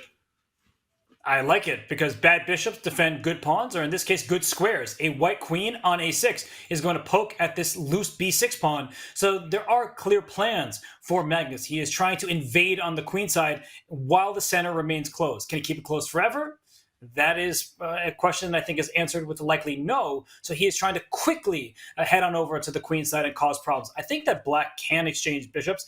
I know the queen on a6 looks threatening, but once you move your knight out the way, I do believe black has everything under control, at least for the time being. And Alireza, big moment here. Does he get ultra passive with rook to b8? No, he first brings the knight back. And David, if e5 comes next, I don't think black is in any danger whatsoever.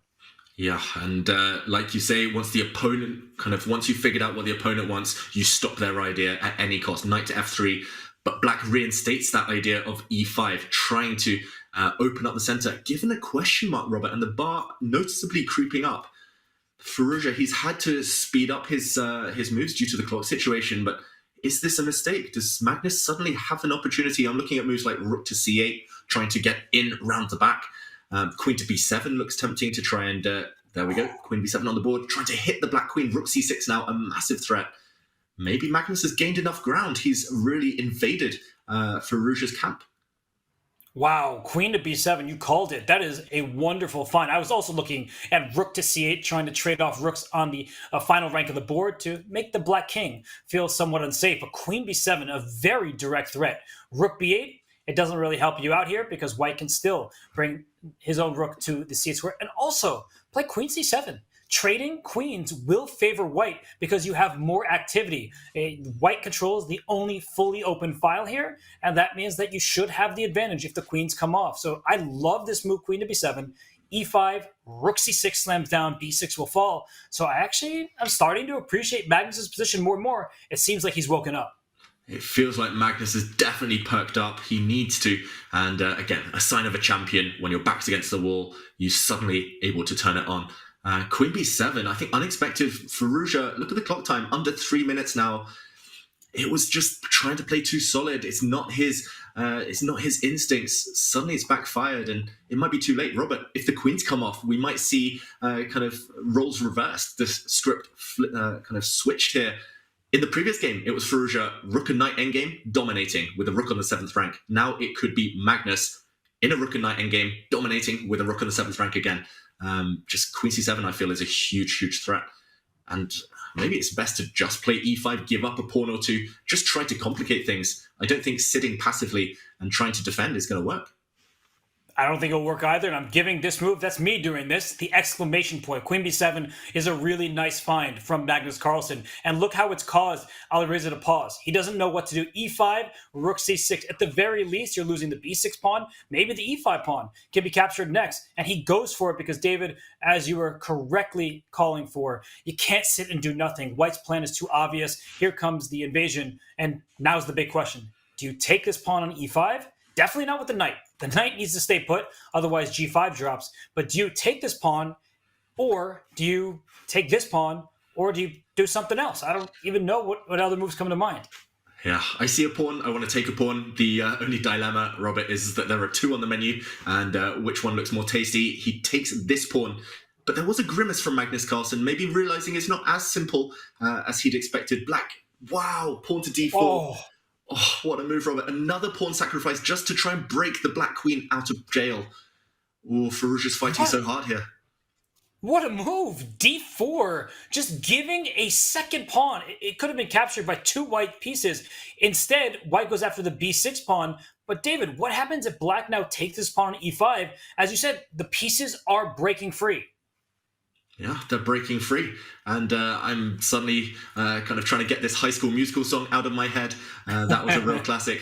The black pieces, they are breaking free. The black knight, after taking this pawn, allows the queen to enter the center, and white's king, suddenly Magnus is regretting all those pawn pushes, f4, g4.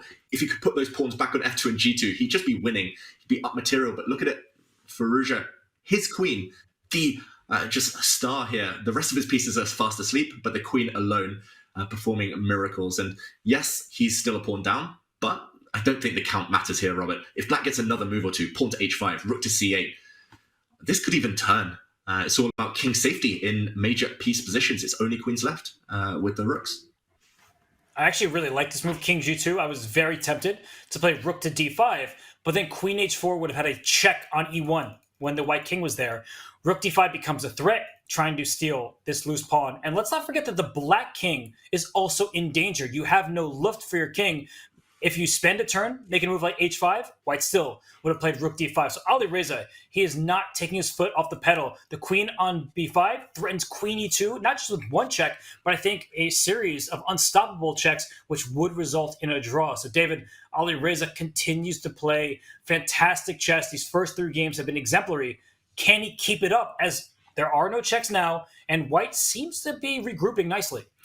Yeah, Magnus is so strong in queen endgames. Actually, something we were discussing before today, Robert. When he's on the front foot, it's all about centralization. It's funny that we had that chat off camera beforehand, and suddenly a queen ending with rooks suddenly appears. But yeah, white's queen also doing a great job. I'm loving how Firouzja's found all the angles, though, to try and sneak in. And wow, f5. This allows a potential queen trade. This could be decisive. And the engine doesn't hate it for black, but my eyes look like this is a Magnus Carlsen win in the making. Once again, we saw Alireza give away a pawn. Now pawn takes e3 is the only move, and that makes sense because a5 is loose, hard to defend, and at some point you need to free up your rook to go after the white pawn on b2. So f takes e3, that's step 1. That's not what Alireza was calculating. It was where to put the rook. Instead of going passive, he gets active. But David, what would you estimate white's winning chances at? Because you are a pawn ahead. Yeah, you are a pawn ahead. You also have a really active king, but Magnus's kingside pawns, the pawns on g5 and h2, are so susceptible to attacks from the black rook that it might be difficult. And also, having a passed pawn is going to be great. White's a3 pawn after capturing an a5, most likely a runner. But rook's pawns are the worst of the bunch when it comes to pushing. You can only support it from one side with the white king, but it's an eternity away. The white king is going to have to commit fully to that side, and suddenly Firouzja will get counterplay on the other flank. It's difficult here. I would say it's kind of 50-50. White is 50% going to win, 50% chance it ends in a draw. Magnus, though, again, kind of a shake of the head, and he goes back, goes passive. Maybe a good practical choice, Robert. He at least keeps the tension as Firouzja gets under 20 seconds. And we have to note that 2 seconds are added to a player's time after every single turn. That's the increment. So not giving Alireza easy choices. Here comes the black king. White could actually get in trouble in this game if black scoops up the king side. But here comes the white king. You can actually bring your rook after defending this pawn on b2. So h4 first. That makes sense to me to defend the g-pawn. And of course, Magnus finds it. Wow, Magnus finds this move. It looks like it just makes the pawn more vulnerable, closer to the black king in the firing line. But nope, you kick the black rook first, and rook to d4 is coming next, no matter what, Robert. Yeah, I said 50-50. I think this is growing in Magnus's favor. The evaluation bar agrees. Rook to d4, establish that control. King and pawn endings. White is clearly winning the race with the b pawn, a real sprinter. This is just a masterclass. I thought it was fizzling out. But that maneuver with the white king going back in order to go forward, so classy. And okay, rook to d7. He's really asking questions. Firouzja down to 2 seconds, Robert.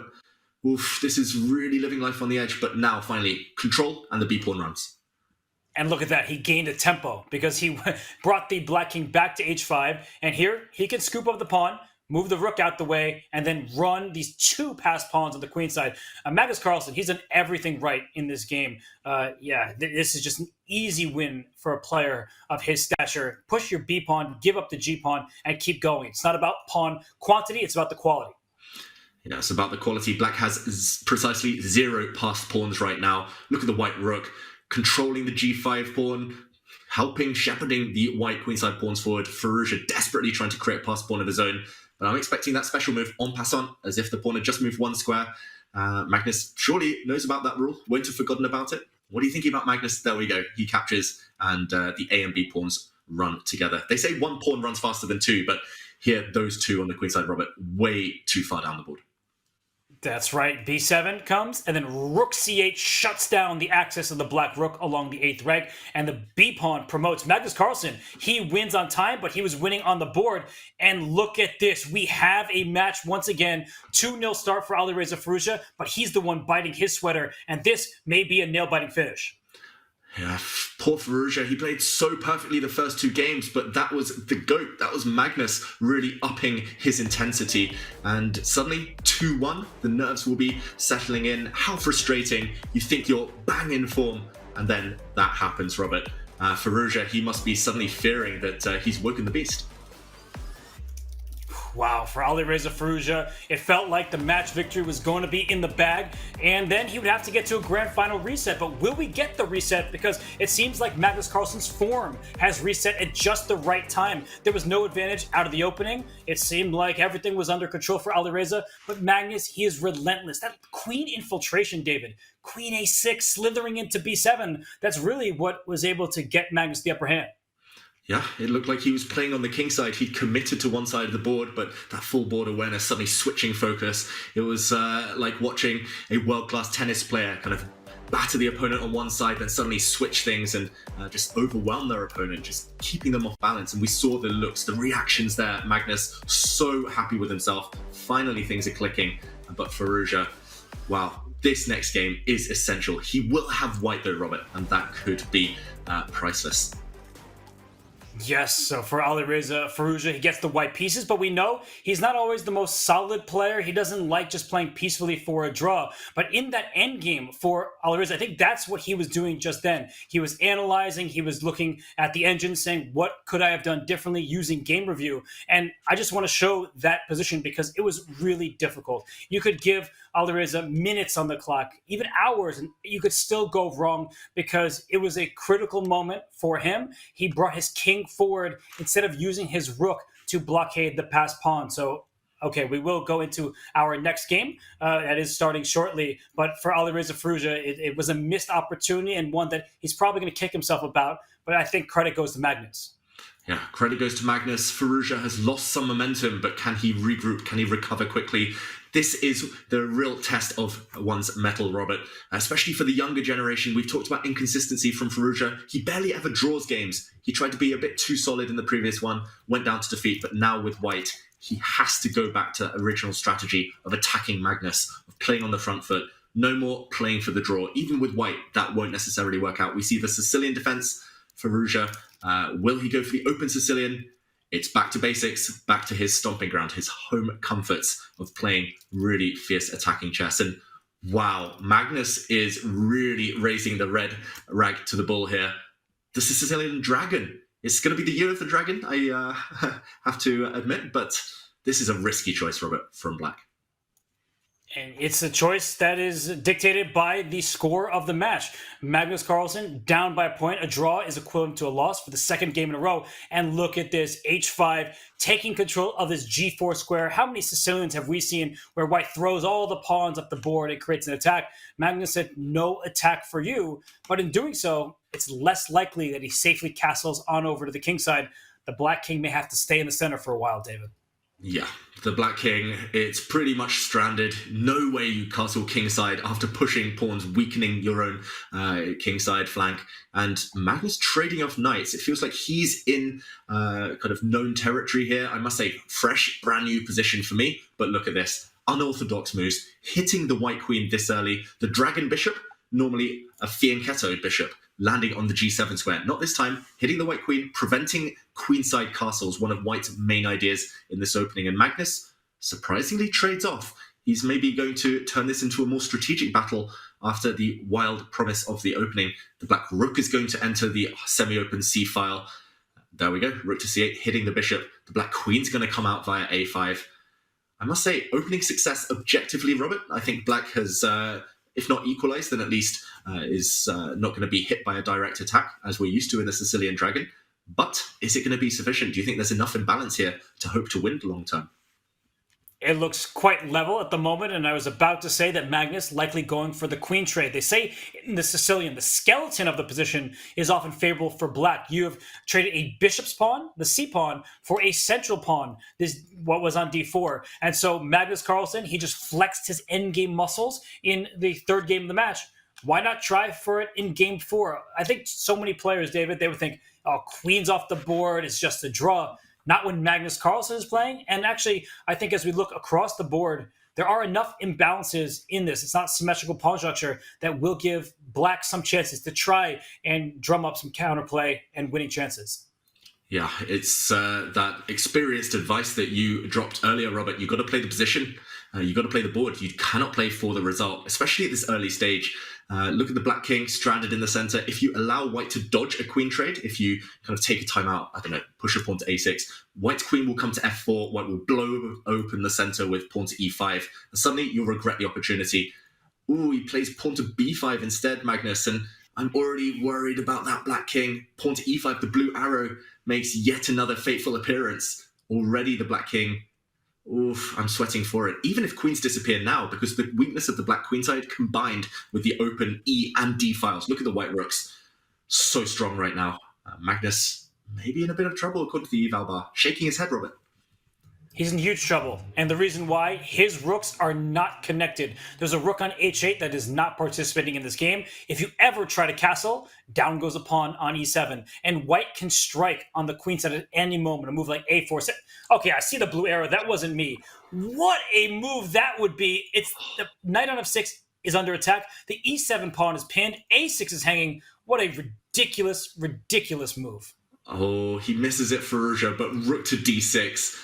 Oh, one of the coolest, I nearly said a naughty word there, but one of the most magnificent double attacks you'll ever see. It's still available. Magnus cursing to himself here. Maybe he's just spotted it. Shaking his head, Magnus. I think he's realizing rook d6, hitting the black knight, hitting the pawn on a6. You pin here and you win with the e-file.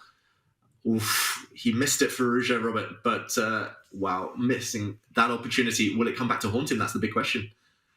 It's such an awkward tactic because normally you make a move like queen to d6, going for checkmate. Rook d6 was just a double attack, hitting a knight and a pawn that was an a6. Now rook d6, it doesn't actually have the same threats. The knight for sure is under attack, but there is no second attack to work with. So it's a one-move tactic, a cheapo that black will not fall for. And I have to say that white's position still looks very good. David, you asked this question earlier, is there enough life left in the position? I think that's what Firouzja is doing. He's sucking the life out of the position, saying, let's keep trading. If minor pieces come off, it's easier and easier to see a draw take form. And for Magnus Carlsen, there aren't so many imbalances the more trades that happen. That's right. Magnus here, he wants more imbalance. And when we talk about imbalance, it's in terms of non-symmetrical, asymmetrical pawn structures. It's in terms of the selection of pieces. Often it's bishop for knight or vice versa. So I think Magnus, if he gets an opportunity, he would love to trade off, for example, the opponent's bishop for his knight. And he would love to push the black h-pawn forward. He would love to play on the flank that he's stronger. But there we go, Robert. He's trading like for like, the knight for knight. As long as you keep doing that, as long as it's a rook endgame or pure bishop endgame, zero trouble at all. I think it's a really classy decision from Firouzja, considering that a draw is sufficient. Look at the power of the white rooks. So nicely placed here. Black's rook on h8, still stranded, still trapped, hibernating, as we mentioned. This certainly looks like it's easily within the realms of safety for Firouzja right now. It's been the same the whole way through. This rook on h8 is not participated. It's kind of sleeping in the corner, if you ask me. So it's not involved. It needs to get involved, but I don't see a way to make that happen as the bishop is threatened. So if the king ever castles, you drop a piece. If the bishop ever moves, there's a checkmate on the last rank. So Magnus, he's going to resort to pawn e6 and king to e7. Those are his next two moves.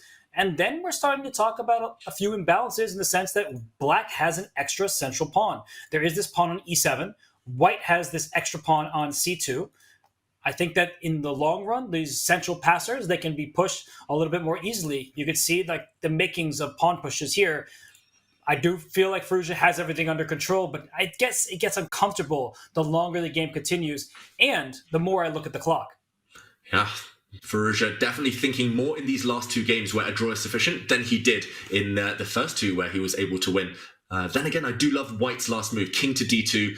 Of course, he's going to move the rook to safety now, but White's next moves could be king to c3 or king to e3, depending on which side he wants to go to. The white king does have a nice safe haven on b4, potentially.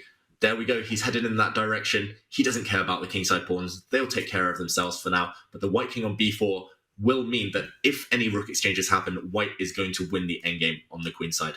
And I loved your description of the sleeping rook, Robert, that black rook in the corner. I did actually, a few days ago, play against Sleeping Magnus, the bot on Chess.com.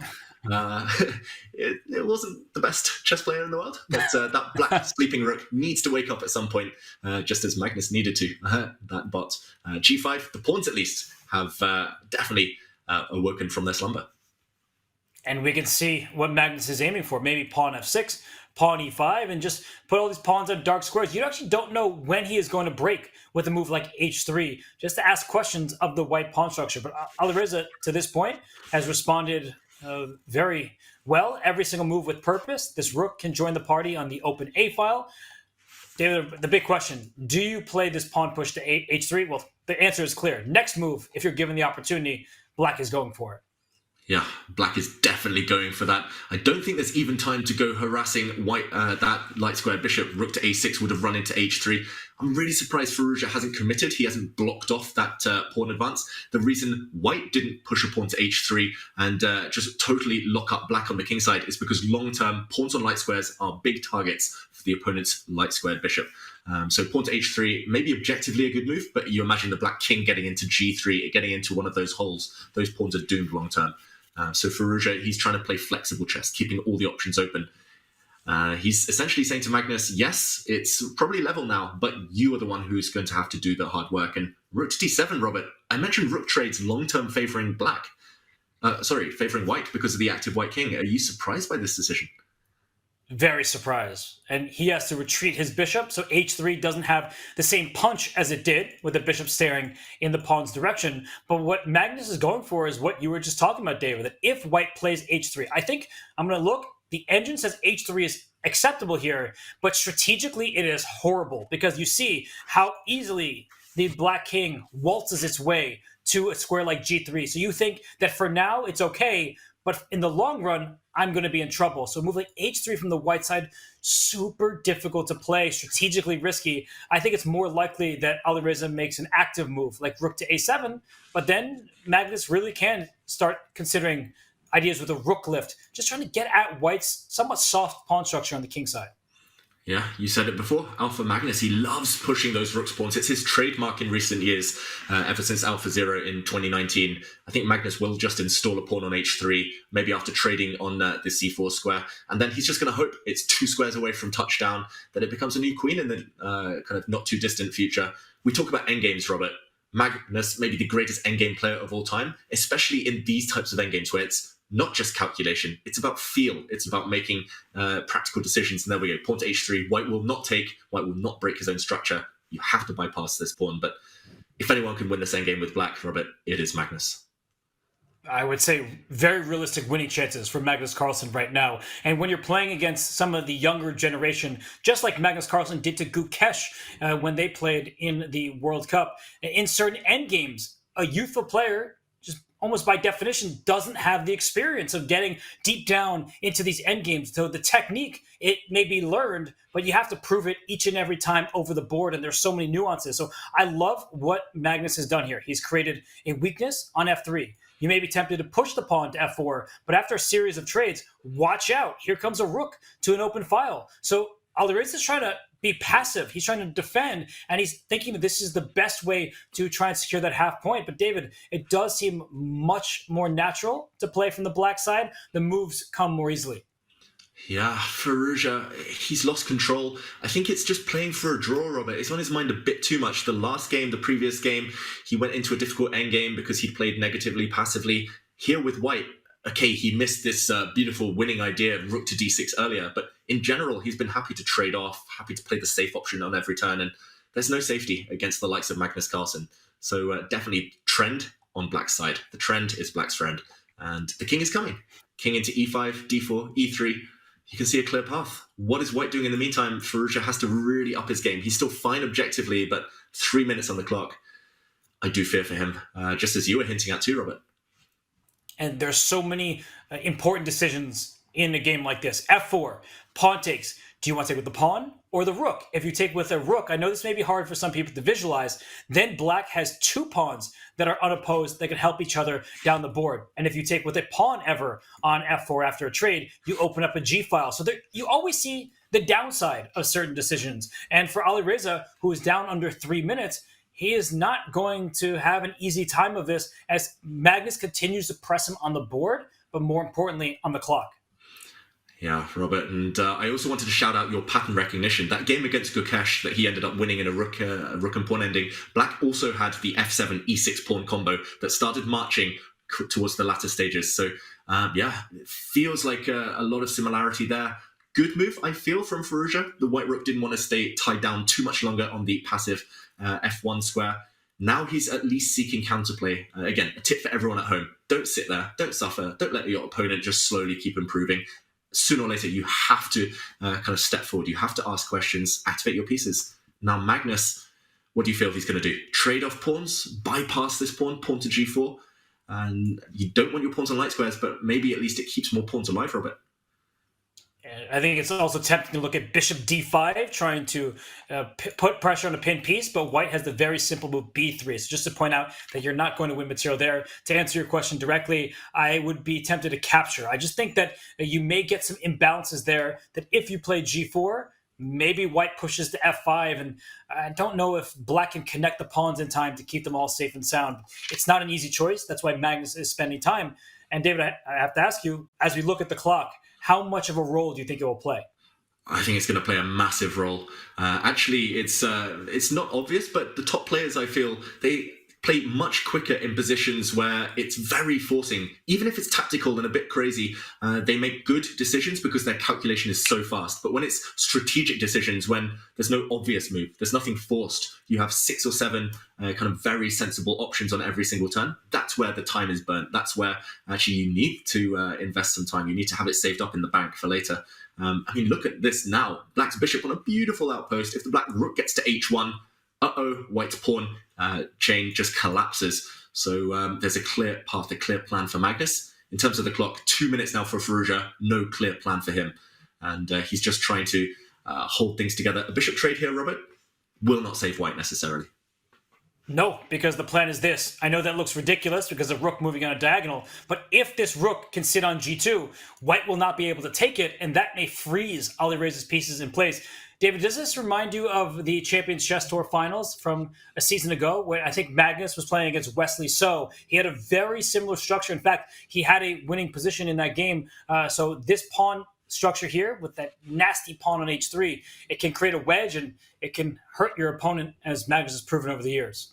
Yeah, I remember growing up watching these rapid games where Kasparov in, I think, 1994 kept in the Sicilian Night-Off, getting a pawn to h3 and checkmating the opponent. Now, modern kind of knowledge, modern wisdom shows that pawns on that square in endgames are also a huge trump up the sleeve for later. Has Magnus slipped up, though? Bishop to e2. Yes, wow, look at his face. Look at that reaction. David, he did not see the retreating move coming. Oh my gosh, I didn't see it coming, I must admit. I thought Black's plan, it was so straightforward, so simple. He should have got his king out of the firing line, off the d-file pin, and wow, Magnus agreed to draw. So he agreed to lose the match. I mean, you know, you can lose this game. It's the same as the draw. David, are you surprised that he wouldn't even fight? I know white objectively has everything under control, but are you surprised that he didn't continue this and give it his all? I'm shocked. I'm gobsmacked, speechless. Just Magnus, you never nearly see him kind of willingly admit to a mistake like that. Yes, he just blundered a pawn, but one move earlier we were talking about how great his winning chances were. Ooh, opportunism there from Alireza Firouzja, but so uncharacteristic. Magnus, he knows we go again. He knows today has just been extended, Robert. Alireza, he didn't do it in the best fashion. It wasn't pretty at times, but he got the job done. Wow, so unpredictable and lightning fast that happened. Remember that before that first match, and now we are going to get a reset, the win probability is, you know, Alireza, he's listening to the team working hard behind the scenes to inform him when the next games begin. But that was 90+% in Magnus Carlsen's favor. I think that number is going to drop like crazy because we are going to have a best of 2 coming up. Alireza Firouzja against Magnus Carlsen. David, do you see Alireza actually potentially being the favorite now that he has the momentum? Yeah, we talked about the momentum earlier. He started with a bang. He won 2 games in a row. The wind was taken out of his sails. He was knocked back. Magnus struck back. And that last game, it looked like it was all about Magnus Carlsen, especially the latter phases. But suddenly, Firouzja, breathing a sigh of relief, he will believe that fate, that destiny is on his side in the Chessable Masters. It was here. I really loved White's last move, seeking counterplay. Remember, everyone, don't defend passively in endgames. especially if you're facing Magnus Carlsen, but pawn to f5, trying to utilize this pin on the d-file. And it is hard for black to win this game. I do feel that maybe bring the king into the center was the best bet, because now if white tries the same, if white goes after this g-pawn, you are not pinned. The black king can step across to f5, the black bishop can come into f3, the game is alive, you have great chances due to the thorn in your side, of the white side of this h-pawn, 2 squares away from promotion. Instead, Magnus carelessly played rook to a1. This is part of the plan. Robert pointed it out. Rook to g1, rook to g2 would be a really dangerous idea, but unfortunately, you've forgotten about the base of your pawn chain. This chain immediately undermined bishop to e2 and nothing to be done. The rook cannot defend the pawn, and due to this pin, the black king and bishop also powerless. Magnus, though, offering a draw, admitting that he'd messed up. A real shock, a real surprise to see the wild number one, the fight sucked out of him like that. Will he recover? We're on for a reset. We are in for a reset in the grand final here at the Chessable Masters. And for Magnus Carlsen, he's been wobbly. But in order to defeat a champion, the #1 rated player on the planet for the last decade, it can't just be wobbly. You have to knock him out. So Magnus Carlsen, he came in with 2 lives. He's down to 1. Alireza Firouzja, still fighting. He's punching, he's clawing, and he has an excellent chance. Who will it be? Magnus or Alireza? We'll find out on the flip side of the break. This is the 2024 Chessable Masters. This is the grand final reset. Just 2 games remain between these two. Who will come out on top?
Welcome everyone to the first ever Chess.com holiday party. We're here with the 7 of the Champions Chess Tour finalists. One of them is not here, but lucky for us, as Santa, I already knew that one of the gifts might come in real handy. So what we've got here is a gift that keeps on giving for some lucky lady out there, right there. We're gonna put Magnus right here in between Maxine and Hikaru. But let me explain the rules real quick. We have 8 numbers in here. Everyone here is going to pick a number to decide the order in which they go to choose the presents in front. The present can be stolen. If you like what someone else gets, you don't even have to pick a present. You can just steal their present from them. But once a present has been stolen twice, it is officially frozen. You can never steal that present again. At the end of the game, whichever one of you gets the number 1 gets to choose whether to keep your present or make one final steal to get the gift you want. So I'm going to go around here. I'm going to take the last number, a lot like our fair play, you know, judge, jury, and executioner over here, right? Hey, there you go, insert joke. Who's number 1? Okay, Maxime Vachier-Lagrave starts us off. Let's do it. Oh, I guess this form, I guess. Look at that. I know what you guys thought. You guys thought you were showing up and every gift was going to be a joke. No, it's not. That's a Nintendo Switch. Maxime plays that every day. I'm number 2. Okay. I have the best number. The worst number. Worst number. Oh, is that worse than 8? Oh, 8 is the second best. Oh, really? Yeah, because 8 you get to have all the information. Oh, no choice. Thank you. I got a box. Okay. What's in the box? I have a smaller box. I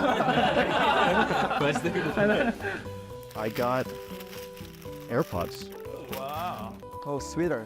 Every white elephant has to have an ugly Christmas sweater, and you're the one who got it. Okay. All right, who's 4? Okay.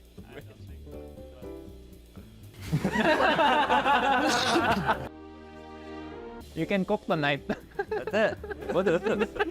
Dennis, here we go. Okay. Is that Magnus? Collectible.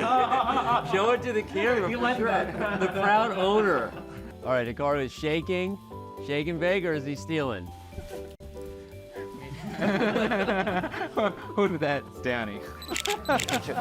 That was not my idea. All right, so I'm gonna have to use this one here. Certificate of Disposition and Proclamation, Lord of the Bong Cloud opening. Okay, I'm a Lord of the Bong Cloud. okay, Here we go, Wesley. I'm gonna steal, yeah? Yeah. It's hard to choose. I'll steal Fabi's AirPods. Okay, There we go. that's fair. Okay, AirPods have been stolen. It's official, game on. So we have to keep the game going, so I'm taking your... All right. Okay, he's rolling the dice. He loves the niche that much. Okay, Dennis, you've been set free. Oh, you got the Switch. Okay, Dennis Lazovic officially owns the Switch. Party in his room tonight. I guess I'm taking He's these. taking the AirPods are off the table, which means Wesley, you have the power to choose a new gift. Oh my gosh. What is Are it? you kidding? You're paying, right? Yeah, that's You're the paying. coupon. Yeah. Okay, good. I'll keep it. Okay, there we go. That's it. And that, everyone, was our first ever white elephant.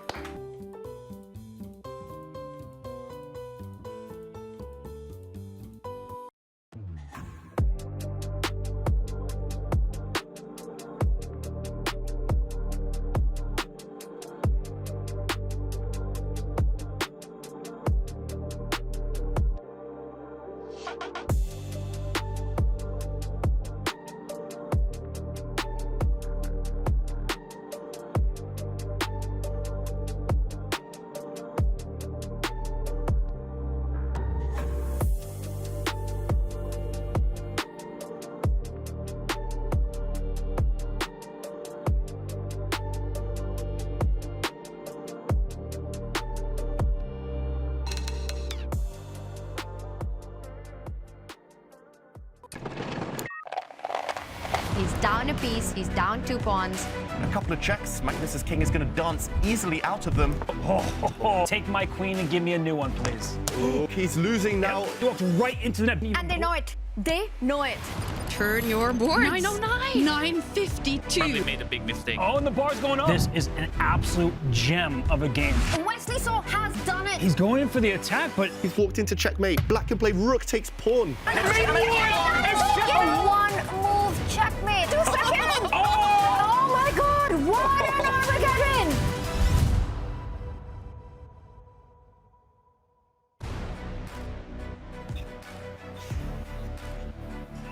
the 2024 Chessable Masters comes down to this. Alireza Firouzja lost his first match of the event against Vladimir Fedoseev, and since then he's been on a rampage, including that match victory in the grand final against Magnus Carlsen. We will have a grand final reset. Magnus Carlsen, he has to right the ship here and now, as there is going to be a best-of-2 match. If we're tied 1-1, we get Armageddon with bidding, everyone's favorite time pitcher. But Alireza Firouzja, I mean, he's letting his move do his bidding. He is loud, he is proud, he is stylish, and he's got tactical flair. David, he has been a menace today. He has. Clearly, winning is in fashion for Firouzja, and if he can keep up his play, especially from the first 2 games, then he will fancy his chances, even against the king himself, the king of the Champions Chess Tour, king of the chess world, Magnus Carlsen. And it has been done before. Maxime Vachier-Lagrave, at the end of last season, took down Magnus in 2 consecutive matches. We saw yesterday as well some really, really long games. Magnus, I think, needs to take inspiration from those games in Division 2, Division 3, where despite being pegged back, the players who emerged from the winner's bracket, they did right the ship. So, Robert here, a lot to say for both players, but I don't think they have had enough time to calm down. It's just about who can kind of get to terms with this brand new, fresh situation. It's been a lot of bad for Magnus Carlsen today, but there is some good news that match is over. It's a thing of the past, and we are going to get a different format. At the same time, but don't worry, we are going to see the players still playing rapid chess, but as we hit the grand final reset, they are playing a best of 2 games, 1.5 points, a win and a draw, and you win the Chessable Masters. If it's tied 1-1, we get to Armageddon with bidding. The players, I think they would like to end this in regulation, but David, 10 minutes, 2 seconds added per move, that rapid time patrol. things happen in a flash. Things happen so fast. We saw it just in that last game where Momentum Magnus was suddenly just stopped, brought to a halt by one mistake, one blunder, and Alireza got to safety. That's how quickly things can turn. No room for error anymore. 2 games is a pure shootout. It doesn't provide any margin for error at all. Magnus starts with white, Robert. Can he start with a win? Can he start with a bang? He is traditionally a slow starter, as we saw earlier today, but this is where he needs to move through the gears and bring his best. He cannot afford to lose in this game with the white pieces against Alireza Firouzja. And I can't believe we're talking about Magnus like this. Magnus losing with white, but look at him. He does not seem to be the confident Magnus that has won so many world championship titles in all time controls. So he trots out the Trompovsky, this bishop on g5. It could take on f6 at some moment, but for Alireza, he is locked in. He is ready. And why should he be scared? He just took down Magnus Carlsen. Why not do it a second time in just a day? Yeah, he did it in a 4-game match. He's young, he's full of energy. Can he do it in a 2-game match now? And this is a cousin of the London system. The white bishop moved to a different square, different ingredients, but similar pawn chain for Magnus Carlsen. This was the game he won, where he set up this triangle of pawns for white. He later pushed a pawn to f4. Will we see that happen again? Firouzja, spending a little bit more time than his opponent at these early stages, trades off a set of pawns. But what next? Will Black's light squared bishop come out? Who do you think is going to be the happier at this early stage, Robert? Well, I think that both sides are sort of feeling the other out. It is a new match. We just saw Alireza Firouzja take down Magnus Carlsen, but you have to forget about that if you're Firouzja too. It's not like you have a lead. You're starting from zeros. So the opening, it seems standard. Magnus Carlsen, he plays the Trompovsky even on the world's biggest stages. Let's not forget that World Championship match where he played the Trompovsky in the first game. And for Alireza, he has never won a Champions Chess Tour event. Is today going to be the first? He'll have to play sturdy defense in this first game, David. I was going to ask you, do you break the pin with g5 if you are Alireza? He says no. He's playing this more solidly. Ooh, it becomes more tempting now, however, Robert. Once the white king has committed to that flank, it looks like a bit of a sitting target. So pawn to g5, I think, would be justified, but it depends on your mood. You do burn a lot of bridges. Firouzja staying flexible. Note how he's trying to provoke Magnus, bait Magnus into taking on f6, because that would only guide another black pawn towards the center, open up the semi-open g-file there, and Magnus wisely rejects that option. I've got to say, it's the Carlsbad structure. This pawn structure arises from a variety of openings. The Queen's Gambit declined, the Caro-Kann defense. Magnus is pretty much playing a Queen's Gambit declined with reverse colors. But he is the world-leading expert, I'm going to say, in this pawn structure, at least in modern times. So I think a lot for him to be positive about. But pawn to h5, Robert, this is Firouzja at least hinting that he might attack.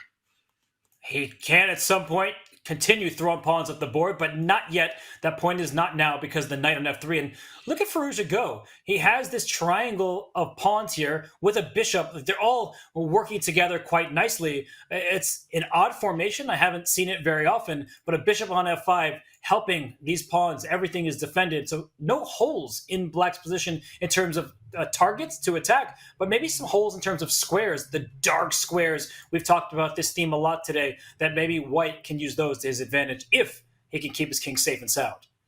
Yeah, the pyramid of power. That's what I call that pawn chain, Robert. And actually, Firouzja is one of the leading experts in the Caro-Kann defense. And in the exchange variation of the Caro-Kann, this is a really common pattern. You see this exact pawn structure for Black. You see the bishop planted on this f5 square. So he's using kind of all of that experience, pattern recognition from a different opening, and he's utilizing it here against Magnus Carlsen. So queen to d2, I think you're right, Magnus is going for the dark squares. Watch out for Magnus to play a move like queen to f4 even on the next turn, offering a queen trade, trying to gain that grip, trying to capture towards the center. Yes, White's got double g-pawns. They might be even better as doubled f-pawns.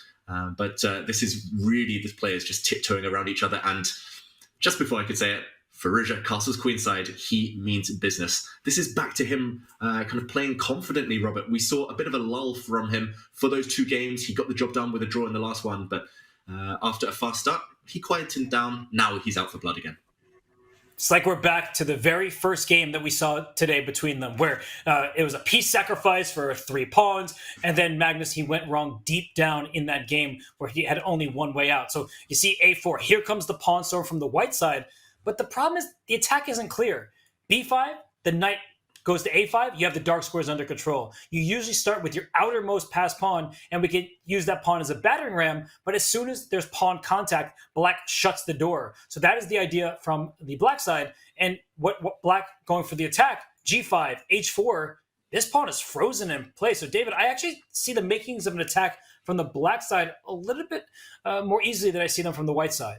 Fully agree. There's a hook after all, that white pawn on g3. You hook it open and you drag the h-file open for that black rook. Knight to h4, a good move, I feel, not just to block the advance, the continued inevitable advance of the black pawns, but also to hint that you might trade off a set of pieces and black's attack will lose a lot of power if that does indeed happen.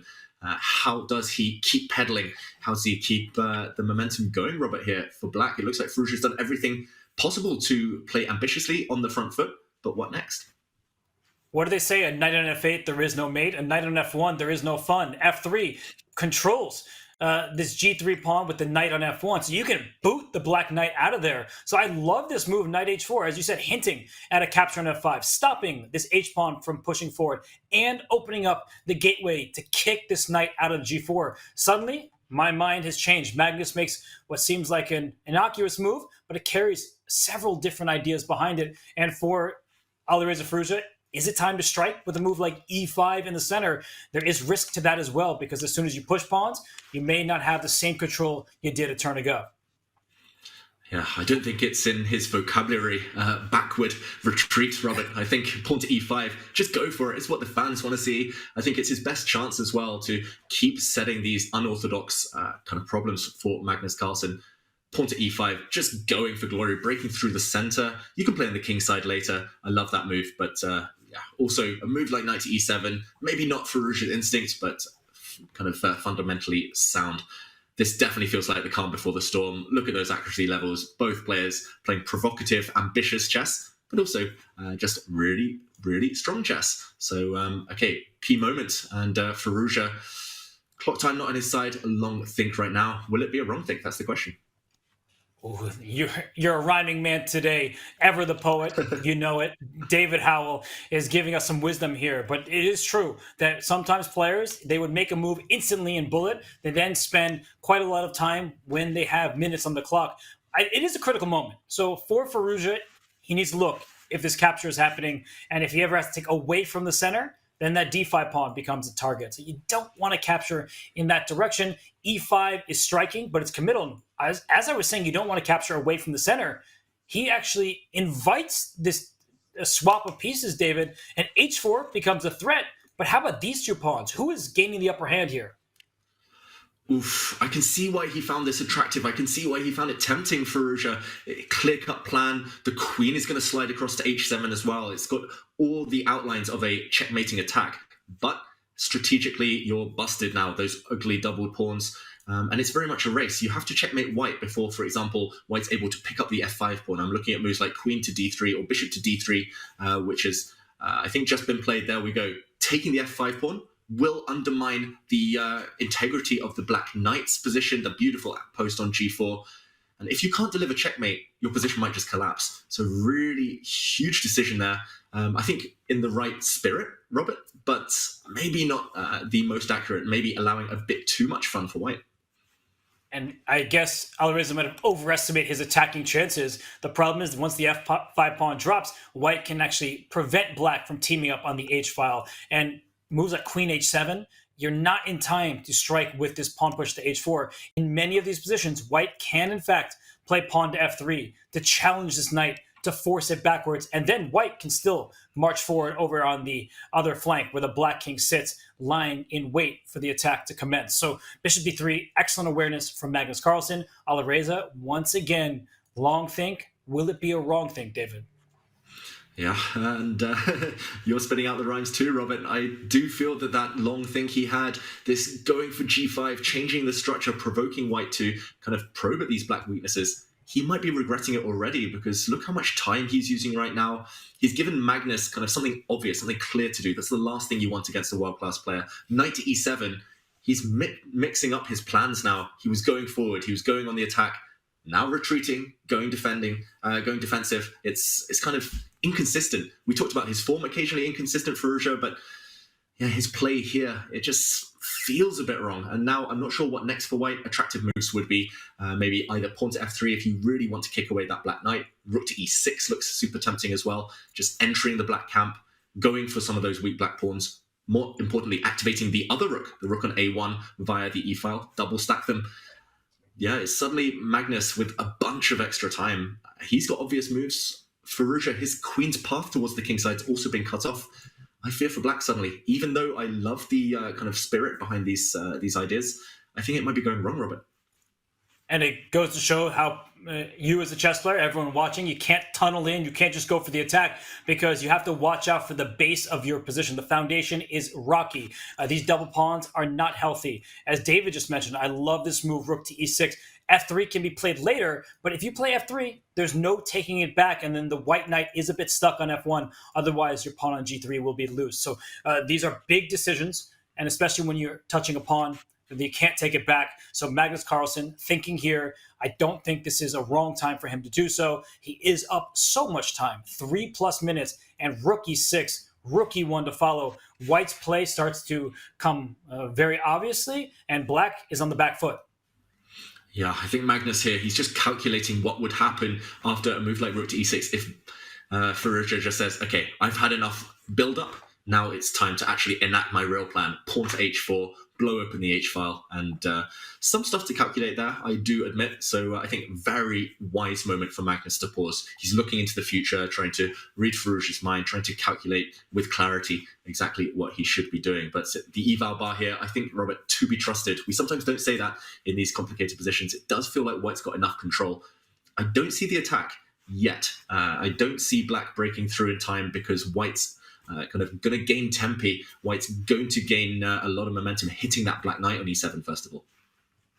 And this question mark here, I think it's really about the move 2 turns ago, that g5 pawn push. At this stage, it's difficult for black to play. Now the knight is kicked. It goes back, and both of our plans, David, kicking the knight and bringing the rook in for white to attack this loose pawn on f6. Rook e1 next. The harmony is there from the white side. And now h4, it just looks even less potent, because the knight is on the wrong square. This knight on the rim is dimming black's attacking chances. That rook needs an open file, not a pawn and a knight in its path, especially if all of these pawns start collapsing on the king side over here. I think that black is in some trouble.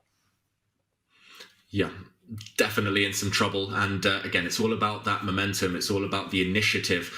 You want to kind of be consistent. You want to keep throwing things forward at your opponent. As soon as you step back, give your opponent time. Yeah, Magnus now reasserting control. And pawn to f3, that move I wanted to mention, it did lose a bit of the eval, at least according to the bar, but makes Magnus's plan even more simple. It makes the black knight feel really clunky, really clumsy, and big threats now, hitting that black knight, kicking it to c8.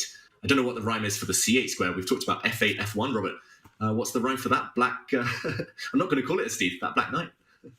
Yeah, that knight c8 might seal his fate. You're moving backwards when your whole plan was to unleash an attack. Where is that vicious onslaught? Where are you going after the white king? That white king, it's tucked away right now. And moves like h4 in the near future, I could probably just grab it as your knight is loose on h6. So there has not been this happy coordination of pieces for black.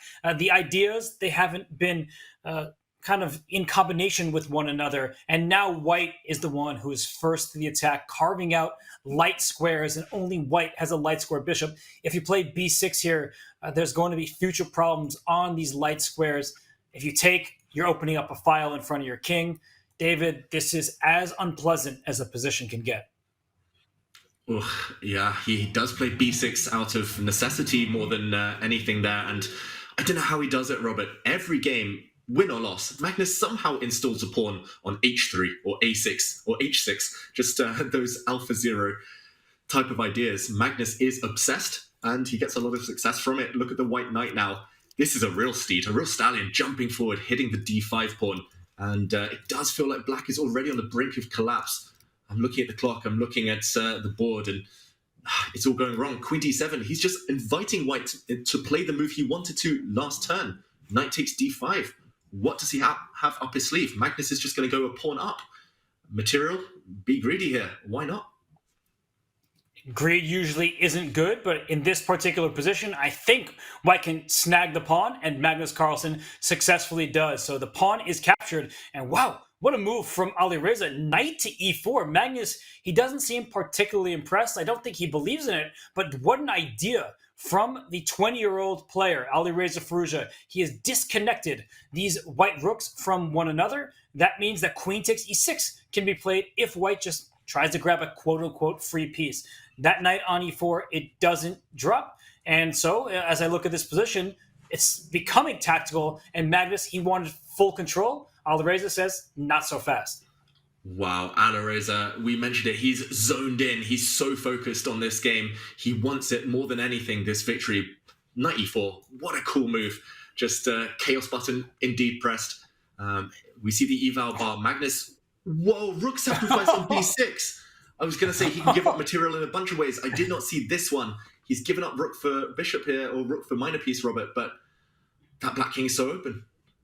What is the count? That move was given a question mark. It's a very difficult position for black. This move makes a lot of sense, but I'm just trying to quickly count the material. Black has 5 pawns, white has 7, so 2 extra pawns for white. White has this bishop here, black has this rook over here, so it's 2 pawns and a bishop for a rook. That's about even in terms of point value, but look at the king safety. Black's king, not very safe, especially after this move b5. This knight will hop back to b4, and then it will jump forward to c6 with a check and a fork. White's king is tucked away. So, David, it was a fantastic exchange sacrifice there from Magnus. He responded excellently to some stellar tactics from Firouzja. So both players are playing quite well. It's just that Firouzja never got his attack off the ground. He was sort of stuck in place, and Magnus has been able to capitalize. Yeah, Magnus really showing class when it counts, when it matters. I love that 3-step idea, Robert. Pawn to b5, knight back to b4, into c6. That's just a winning concept here. The black king will not survive the wrath of that white knight. And okay, he's giving up pawns, Magnus. He's at least opening up the black king even further, but he needs the breakthrough. Suddenly, we did that count, and things are getting dramatic. Magnus still down rook for bishop, but the pawns are dropping. Rook takes knight is a big threat. The white minor piece is a bit loose in the center. Magnus needs a knockout blow. Is that still retreating the knight back to b4? Is it trying to break the white rook into the 7th rank somehow? The recurring pattern of the rook on the 7th rank, always doing the business. Accuracy required. Magnus needs to stop, think, and calculate, because this is the type of advantage that's winning, but could disappear in one move. It's no longer one-sided. Instead of just Magnus pressing forward, stealing a pawn, and playing safe, for example, rook to b1, black will give up the queen down here to get that loose knight on d5, and we're talking about 2 rooks versus a queen. Now, white's king is still safer, so you should be happy if you're Magnus Carlsen, but not thrilled, because at some point a knight to g4 will eliminate the escape squares for the white king. So we're going to see some imbalances. I think that Magnus, he needs to strike quickly. I just said rook b1. Objectively, it might be good, but I would be a bit uncomfortable by that choice. Can I throw anything else out? I want to get my rook to e7, but David, as you pointed out correctly, this knight on d5 is loose. These decisions are not easy for Magnus, who dropped 1 pawn and could drop another in the future. Yeah, really not easy for Magnus. I think he knows that rook b1, objectively, he's still doing well. That position you highlighted, the queen probably better than the uncoordinated black rooks, especially because black's king's still a target. But in balanced positions, that's where Firouzja does thrive. And the longer it goes without kind of landing that knockout punch and failing to checkmate the black king, the more nervous Magnus is going to get. We see it in terms of his time usage here, down under 3 minutes. I'm still predicting rook b1, Robert, because there's no other obvious moves that call out. Knight to b4, maybe the kind of backup plan if you don't see anything better. But wow, c4, dynamite on the board. It's a pawn sacrifice. He's doing it the brute force way. There's another path in for the white rook, Robert. I love that move because without pawns, you open file. So if that black queen took that pawn c4, rook c1 would have hurt. Now knight to b4, that move looks great. I mean, the c6 fork, we've already been talking about it. Now it hits the royal family. All of the pieces, the royal fork hitting them with check. Knight before exclamation point, and that could be the dagger. That could be the final touch. Black now needs to cover the c6 square, needs to hope that Magnus jumps in at the wrong moment. Rook to c8, strictly obliged. I don't see anything else at all. Otherwise, you resign, you get forked, and the game is up. But 17 seconds for Firouzja. He does play that move. The problem is the white bishop can move. Rook e7 is coming. Pawn to c5 will blow open more lines. White queen can move, threatening knight to c6. It feels like something is crumbling. Look at that poor black knight. All of the rhymes we come up with that we talk about really kind of applicable, really relevant right now. Black's defending with only a king and queen. It's not going to cut the mustard here, Robert. It looks almost game over. Knight on h6 ain't in the mix, and that's part of why Black is in trouble. And here, I like your c5 move a ton. It doesn't give Black the obvious response. It's trying to set up knight c6 check with some deadly forks and trying to remove the guard of the queen on a5. So Magnus Carlsen, he's sitting and thinking, knight c6 check, probably winning for white, but he doesn't necessarily want to rush it because if you start trading off too many pieces, maybe that gives Black some faint hopes of survival. He goes for it. The evaluation bar, David, it really tanked quite a lot here as Black can scoop up this a6 pawn. We'll have even material. Wow, it plummets. Magnus, he knows he was winning, or he knew he was winning, but he cashed in too soon. And now, Robert, this could be a turnaround. It could really turn. The black a pawn's alive, the black knight off the rim, off the h6 square. It's back in the mix. And, okay, one more move. I was going to say, if the black king came across to b6 into c5, Black would have been totally fine, but Magnus's pawn's still rolling. I think he's just about evaluated this correctly. He's aided by the fact Firouzja has no time. 7 seconds left. The pawns are running. Rook to e6 looks so strong right now, but Magnus, he didn't find the most incisive way. I think nerves are kicking in. The most accidents happen nearer the finishing line, and okay, could we still see this turn knight to d4? Magnus now, how is he going to finish? Whoa, Robert, a sacrifice. We reacted the same time in the same way, giving up the rook because this pawn would promote. That was sick stuff from Magnus Carlsen because other moves would have given Black some chances. And Magnus, he played the move the blue arrow indicated. Perfect stuff from him. Perfect play. Magnus Carlsen with a winning endgame now, but still how to push those pawns through. You don't want to get them blockaded on light squares. Don't allow the black king to come over. First, he boots the black knight out of the center. And now, how to keep pushing.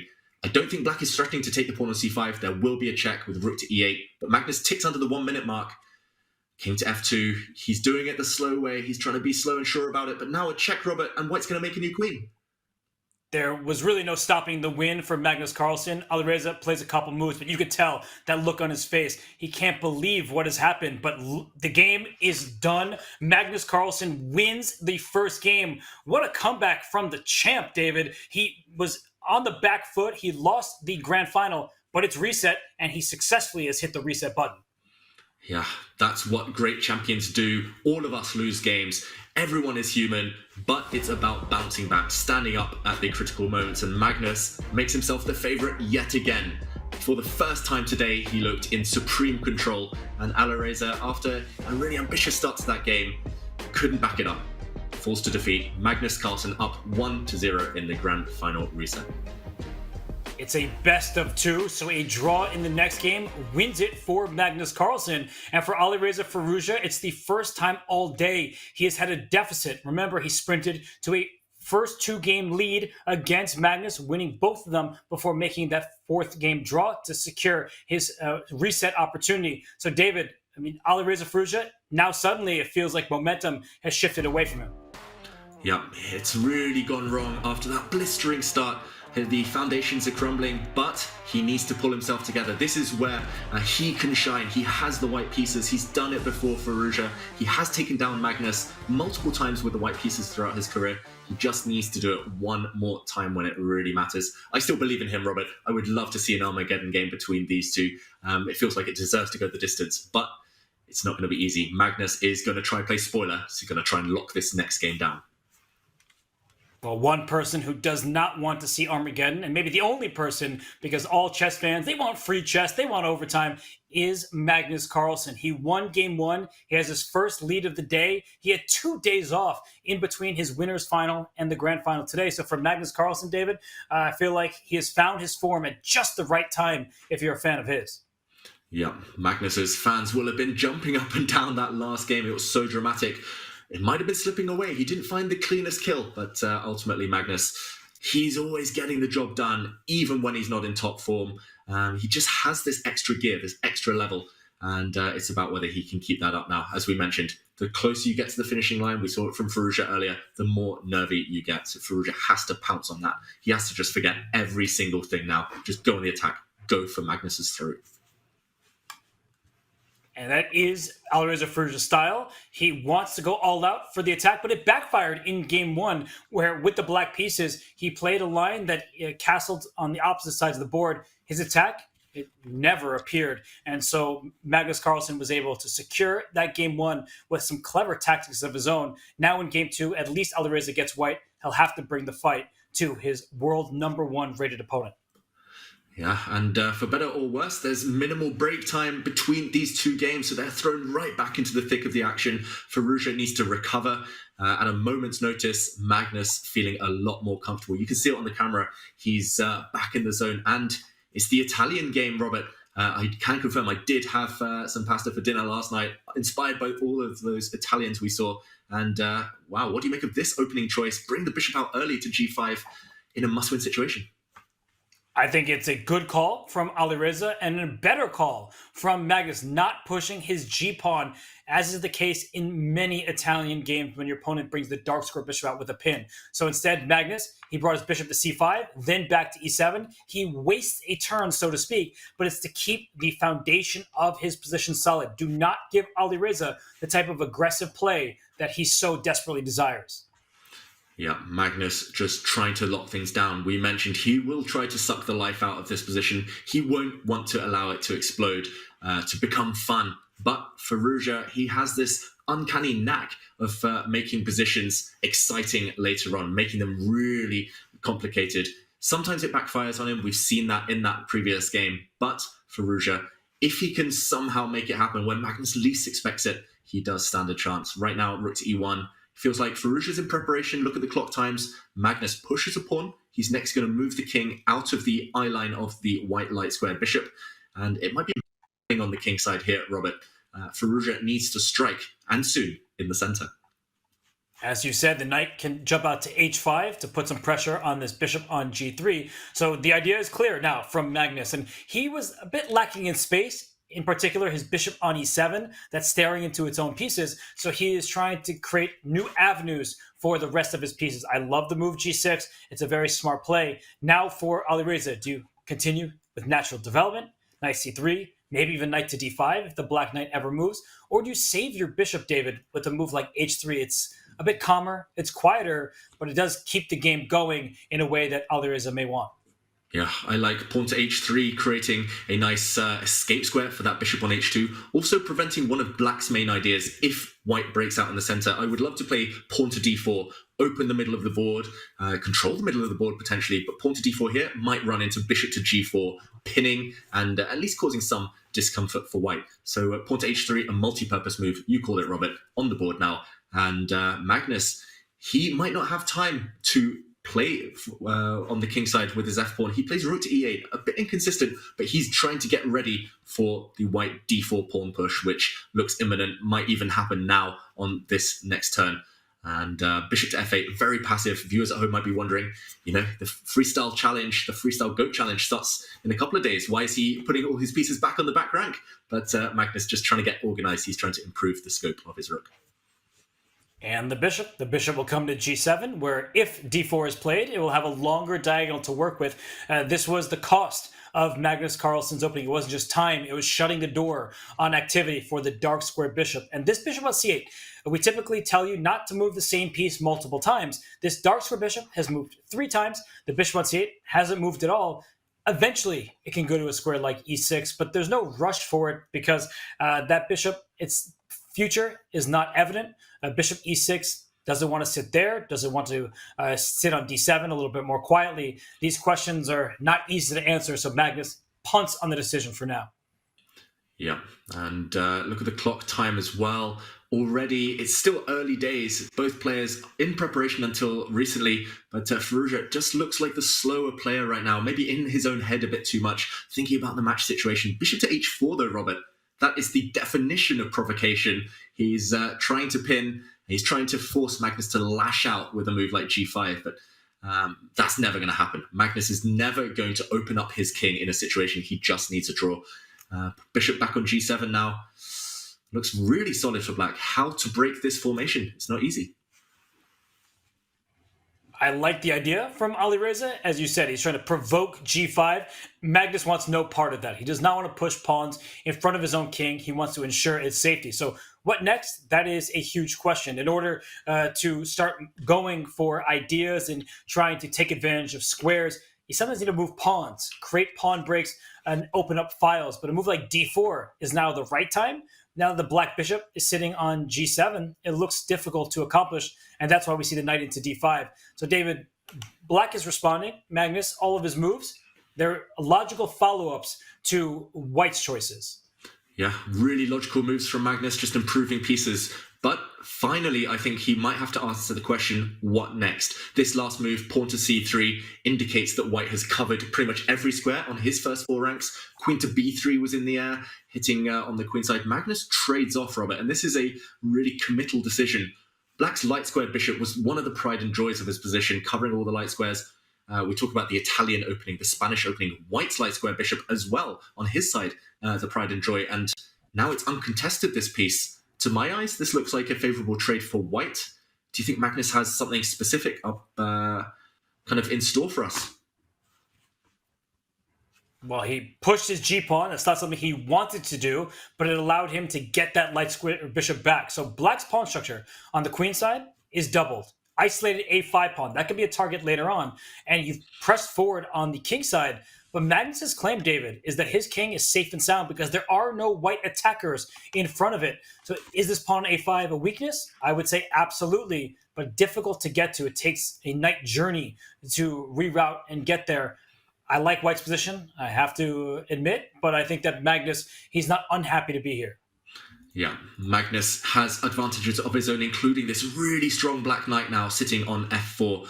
And will he score? That's the big question. The black knight now solidified, and Firouzja desperately trying to undermine it. If black now captures in the center, pawn takes d4, I think Alireza here, he would leap on the opportunity of removing that black knight from the board with his bishop, forcing black to break the pawn chain. Really ugly structure there.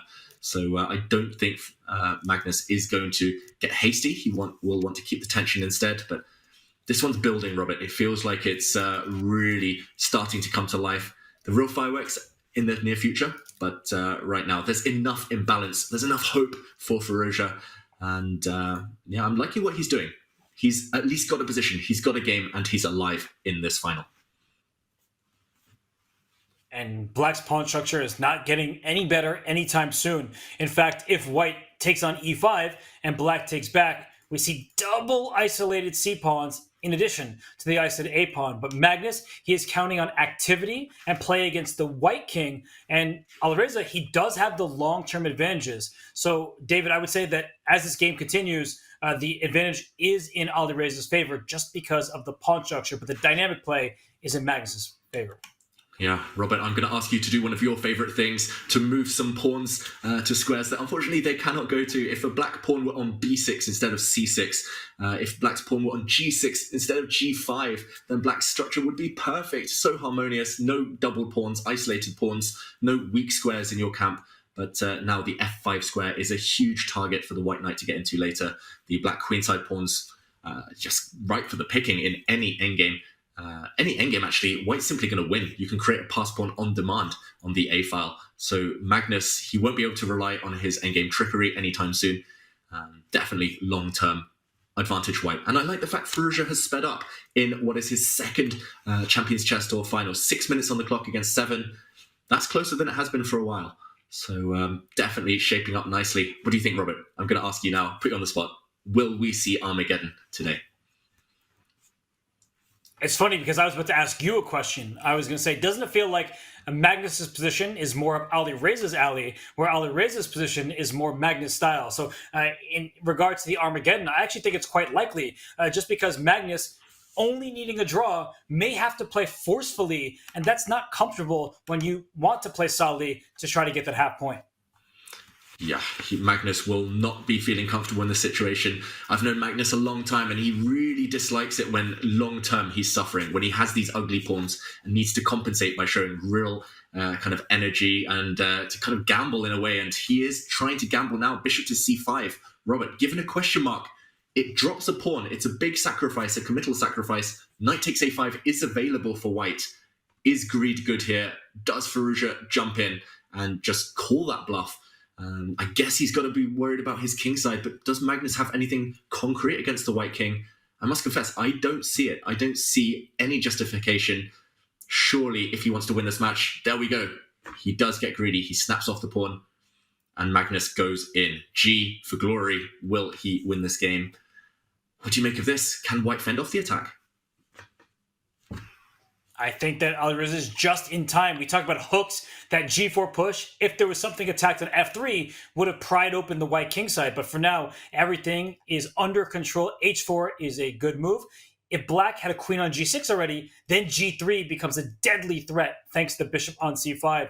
But that seems quite a ways away, and white will see it coming, slide the king to the corner, and then maybe even move the bishop out to g3. Not now. Bishop g3 would simply blunder a piece. But in the future, the move bishop to g3, if the king is on h1, seems to have white's position looking safe and sound.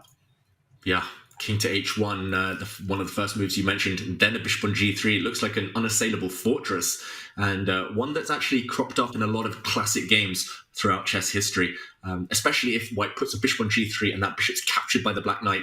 That pawn shelter, that pawn formation of pawns on g2, g3, h4, just no way through. White's king will live 1,000 years in the corner, kind of on the h2 square. So Firouzja, I think he's doing everything right. I think Armageddon is a big favorite in this one. Magnus does need some real magic in order to save this game. I don't see it. White is simply going to come back with the knight to c4, start pushing the a pawn or the b pawn. Full control, queen g3, queen f6, I was going to say, met by bishop g3, guarding everything. And this pawn formation, wow, Robert, I must admit, I missed this one, but Magnus allowing an endgame despite how bad the black pawns are. Counterintuitive to trade queens when you're down material. All of our coaches taught us if you're trailing, you want more pieces on the board because endgames will not be favorable. But Magnus spots that the pawn structure may collapse very quickly with a bishop on f2 also hitting this rook on e1. So a very clever attempt from Magnus, and Alireza says, I'm not afraid, let's go. Outside pass pawns usually rule the day in the endgame. He brings his rook behind the b pawn. It gets a question mark. I am ridding us of that question mark. That is a good decision. I think Alireza is fully in charge. Yeah, he is dominating this game. We said it earlier, any endgame favors white due to the power of the passed pawn. The white a pawn is likely to win this game. And I'm going to call it Alireza the a pawn. It's going to start sprinting forward very, very shortly. Magnus, though, what's he pausing about? Surely he has to snap off the pawn on g3 before it disappears, before the white king steps forward and defends it. He's a pawn down after all. The c6 pawn is collapsing. Look at those accuracy levels. Firouzja playing one of the games of his life. So important here. And he's playing so well, Robert, so strongly. And Magnus, okay, desperately trying to mix it, pawn to f5. We see the eval bar not approving, not liking this move, but he's desperately trying at least a source of counterplay, a source of light at the end of the tunnel for the black e-pawn. Is there a way to stop it running? That's the big question. Looks difficult to stop. If the pawn captures on f5, which seems to be a natural try, there it goes. The bishop on f2 helps it out as you just rush the e-pawn up the board with the rook behind it for good measure. So Alireza right now, he sees how dangerous the position is. David, can he just grab this c6 pawn with his knight and then work around what will be an annoying e-pawn passer that black will try to turn into a queen? I think he can. I think Alireza could get away with it, but that would, as you mentioned, allow counterplay. The move I would want to play here, if it works, if you can calculate, is rook to f1, just to try and take the black f5 pawn with your rook, kill the counterplay before it even begins. Kill it at source, and if you can somehow kick the black bishop out of the way, take that pawn, you're just loving life. Black has no passes. Black can basically resign. The only complication is the fact that black might be able to play a move like bishop to b6, hitting the white knight. You have to work out that it all kind of falls into place. I don't see any reason not to, though, Robert. Bishop b6, I think you can just meet with knight takes c6 in that position. We're spitting out some variations, but this is all that's going through Firouzja's mind. He does not want to allow Magnus a glimmer of hope. I'm predicting rook f1. I think that's what he's trying to work out. He does not, by nature, want to allow any activity. Oh, wow, he just plays b4 instead. Whoa. And that move, I actually think, deserves the question mark. Your rook f1 idea is well taken. It would have prevented black from getting this passed pawn. And f takes e4 certainly looks like a nice try. Bishop takes g3 at any moment is going to potentially win the h4 pawn. But David, this position, they don't have the evaluation bar by their side. They're going on their own. Magnus doesn't know that he suddenly has an opportunity because you play a move like pawn takes e4. I think that Alireza is just going to take this pawn at c6, pushes b, pushes a pawns, and those are hard to stop as well. Yeah, still super difficult for black.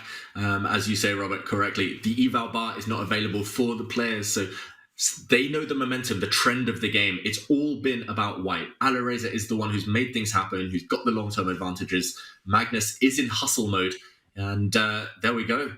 What a move. Really classy move there from Magnus Carlsen. The white e-pawn, it's not running away anytime soon. Black's e5 pawn is the one that he wants to push down the board, but it needs support from the black rooks. And this black rook that he just moved was about to get kind of semi-trapped. Now it's going to spring forward. First he gains time against the white knight, which is defended. And now two passed pawns, double pawns all over the shop, Robert. Whose are more dangerous? I would be thinking rook to b4 just to go after these pawns in the fourth rank, but that e-pawn is the one you need to stop. And of course, black will push it forward, and then again, and then one last time before it becomes a queen. So I would be super nervous here if I were Alireza Firouzja. The evaluation bar is at zeros. Neither player knows that. But I would say more than anything, it's become a game with all three results on the table. It looked like one-sided traffic. Now Alireza Firouzja is probably worried about how he continues because the e3, e2, e1 push is so obvious. Yeah, Magnus Carlsen. I'm going to eat my words. I thought he was almost out of it. I thought he was devoid of any active counterplay whatsoever. But pawn to f5, that was just pure genius. Just giving him practical chances. And suddenly you can see it on the camera visibly. Firouzja is nervous. He realizes it's no longer within his grasp necessarily. He still needs to play really well and just to fend off black's active play. He's given the opponent a clear-cut plan. And that is the cardinal sin of rapid chess. 1 minute 30 against 4 minutes. Suddenly it's an uphill struggle. Suddenly Armageddon. It's a distant dream. Rook to b4. I love it, Robert. He plays it, Alireza. He is going for those black pawns, those weak pawns. And he's going to at least be able to stop from behind the forerunner, the black e4 pawn, if it steps forward. But where does Magnus now see counterplay? It feels like it's just a totally irrational endgame. Really hard to evaluate. Irrational is a good word, not maybe necessarily in life, but for this position, because rook takes g4 is check. White currently has 6 pawns, black has 5. It's actually hard to count them because you see that they are all scattered. They're mostly isolated, and after rook takes g4, black will be a pawn down. So I would take this pawn on g4 and then try to bring my rook back to e4 to freeze black's pawns before they run forward. This is looking like a position where Magnus needs to prove that he can hold the half point. And whoa, as soon as I say that, the wrong move from Alireza and the blue arrow is in, David. Rook d2, and Magnus isn't just okay. Apparently he's winning. Wow, Alireza missing the opportunity to grab a pawn for free with check. I'm not so sure about that one. He maybe was afraid of taking that pawn, allowing the black king closer towards the center, but of course Magnus jumps on that opportunity. He finds the move indicated by the blue arrow, exclamation point. E2 is coming, followed by rook to d1 check, and you're landing, you're touching down. That black pawn is going to become a new queen. It's coronation day almost, not just for the king, Magnus Carlsen, but for that e-pawn. Alireza, he lost control. He allowed too much counterplay. And suddenly, hard to even find a move, Robert. It's inevitable. You can't stop Black's plan. And I wonder what the difference was, because a turn ago, it was all zeros, and rook takes g4 that you could have stolen a pawn. I don't know why that would have changed the nature of this position. Rook f1 played. Black can, in fact, push the pawn to e2. You'll get this rook for a bishop and pawn. I wouldn't actually want that just yet. Can Black slow down? David, can Black be extra greedy, protect this bishop first, and then push the pawn next? Magnus does it. Magnus does it. We saw that look on Magnus's face, that kind of momentary, like, that confusion, that frown. Why not? Why aren't I just winning right now? And I think it's starting to settle in. It's starting to kind of become real for both players. They know Alireza now down to 10 seconds. Nothing he can do. Pawn to e2 wins a whole rook. This might be the last few moves of the Chessable Masters 2024. Pawn to e2. Looks automatic here, Robert. Why not? The black bishop's defended. Nothing to do. Alireza looked away. 4 seconds left. Is this the final moments of the tournament?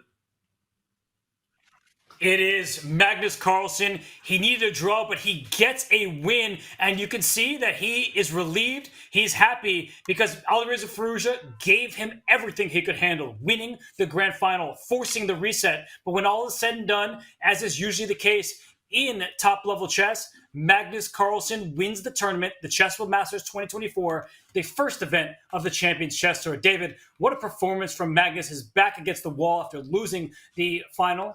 He gets into the reset, and he was a new player. Yeah, Magnus revitalized, and he struck back after a disappointing start to the day. In this reset, he brought his A-game, Magnus, and Firouzja really didn't stand a chance. It was tough on the youngster. Firouzja will be back. He will be better. He will be surely in more tour finals in future, but ultimately it is that man again, Magnus Carlsen. He's the GOAT for a reason, Robert. He always seems to get the job done, and the Champions Chess Tour, the CCT, seems to be his favorite event right now. Just really, really impressive. His run, his consistency in these events. And in the consistency, that is what it is. Oh, sorry, David. I was just going to say, serious consistency and brilliance from him. And this looked bad. But David, take it away. How did he escape this and not just survive, but win?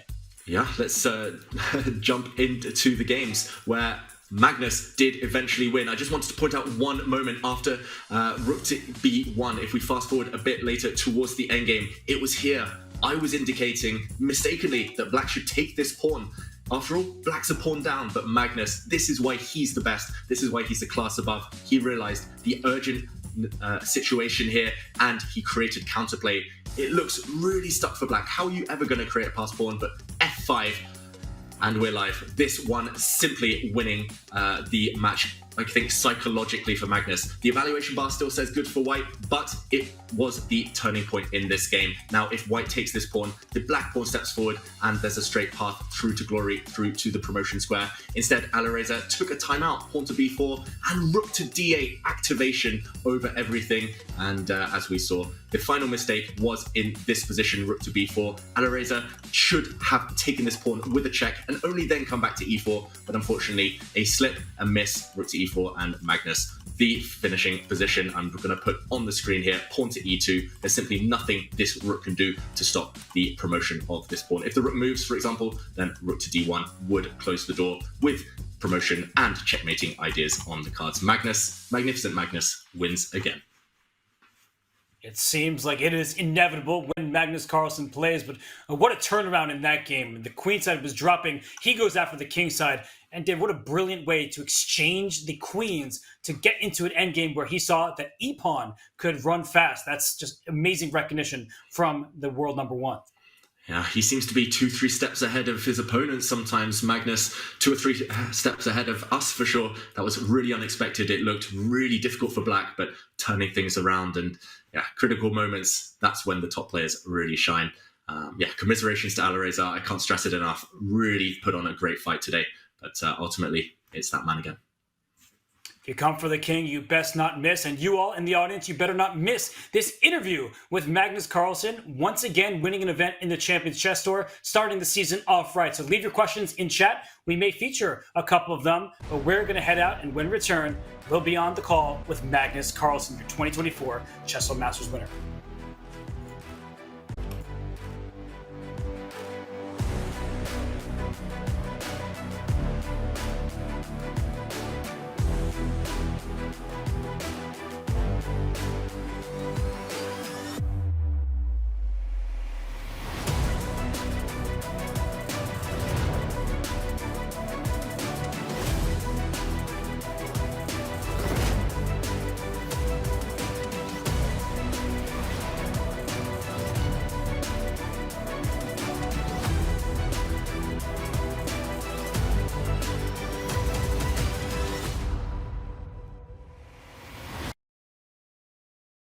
Welcome to a world where each game writes a new story with endless possibilities and surprising twists. We present the next big new tournament, the Freestyle Chess GOAT Challenge. At the forefront of this epic chess spectacle is none other than Magnus Carlsen, the former world champion, facing his first duel with the reigning world champion Ding Liren since his title victory. In addition to this top duel, Carlsen has selected 6 other top challengers to make the tournament especially exciting. Be sure to watch all the games on the live stream at Chess.com and on our Freestyle-Chess.com website from February 9th to 16, 2024 at the first Freestyle Chess GOAT Challenge at the luxurious Weissenhaus Resort. Experience the thrill and fascination of chess in a completely new light.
People can beat Magnus Carlsen once, and it's very rare to see someone beat him twice. So how did you do that in the first match, and how are you feeling about how it went? Yeah, of course, it was good. I started with 2 wins. Of course, the first game was he could have made perpetual check, but he went for riskier option, and I felt my king on h6 was pretty safe. So after that, I had good result, but um, the first match doesn't count. So it's how the format is. Yeah, I mean, there is the reset, and the second one didn't go your way. But does it build confidence in you that you can beat Magnus a couple times in a row, especially as you head to the candidates later this year? Not really. It doesn't change so much. I have to, for sure, not for Kanji. Well, Alireza, you're a fighter, and we saw that fighting spirit from you today. I mean, coming into today, the odds were not in your favor. Are you proud at all of yourself? Like, are you feeling like you did just show some excellent chess that you can be proud of looking back on it? I'm very disappointed with the second match, but I was really tired because to make, to always you have to win, and the second match, the first match took a lot of energy, so it's a big advantage, of course, for the person that goes with the win in the winner bracket. But yeah, it was a. I think it was. I played good, but the result was not the way I wanted. Do you think at some point, you'll look back a little bit? I know it's fresh, so it hurts. You're such a competitor, but what you were able to do today, I think that was impressive to so many fans out there who are rooting you on. So, do you think in a few days you'll look back a little bit differently on this event and maybe have a little bit of reason to smile? Mm, I mean, I'm happy that I got at least to the grand final event. So um, it's not easy to get out of the playing even. So I'm happy that I'm here. But yeah, today could have been the. I'm very disappointed with the second match of the first game. So I couldn't do the attack work and I couldn't coordinate my pieces so well. But beside that, I'm pretty happy. Yeah, you did lose the first match overall to Vladimir Fedoseev, and I mean, you went through a who's who of the chess world. So, I mean, you were living on one life until the very last match. So, I feel like, yeah, you did prove that you are resilient as all heck. So, I do think you should be quite proud of yourself, Alireza. Thank you. And we did want to just feature a couple chat questions. So, we have one from Aditya X26 asking, how do you prepare for events like these? Do you prepare any specific lines or are you relying more on instinct? The whole day I was fighting with trying with the organizer in Germany to make the internet work. So the fact that I had internet today was good enough for me. So it seems like playing away from your usual setup was a bit of a struggle. But Alireza, I know you have another tournament coming up. I can, of course, sense the disappointment. I just want to reiterate, you do have a ton to be proud of. So I don't want to keep you on for the call, but there's so many fans out there who have celebrated your success. Do you have anything to say to all the new fans in chess, especially your growing fan base? Keep watching the game and keep supporting me, I guess. Well, Alireza, I think they will. You did just have tremendous fighting spirit. We will let you go. It was a tough defeat, but congratulations on second place, and you'll be back in Division I in the next Champion Chess Tour event. So get some rest. I know you have a new event coming up, but thank you so much for stopping by, even after the disappointment, Alireza. Thank you. And we will be back shortly with an interview with your champion, Magnus Carlsen. Stay tuned, everybody, and ask your questions for him. We'll be back in just a few.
Which one's you?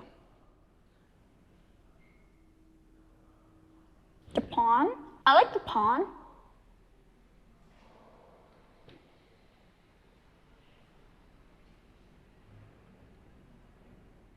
The knight. The knight can jump over pieces. Oh, you want me to say the queen? The queen's the strongest piece on the board. This one's you. King? The king sucks. He can only move one square. You've got to reassess your chess. Grandmaster Maurice Ashley presents Jeremy Silman's How to Reassess Your Chess, now on Chessable. So go to chessable.com/yourchess and start reassessing your chess today.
Welcome back, everyone. We are joined by the winner of the 2024 Chessable Masters, Magnus Carlsen.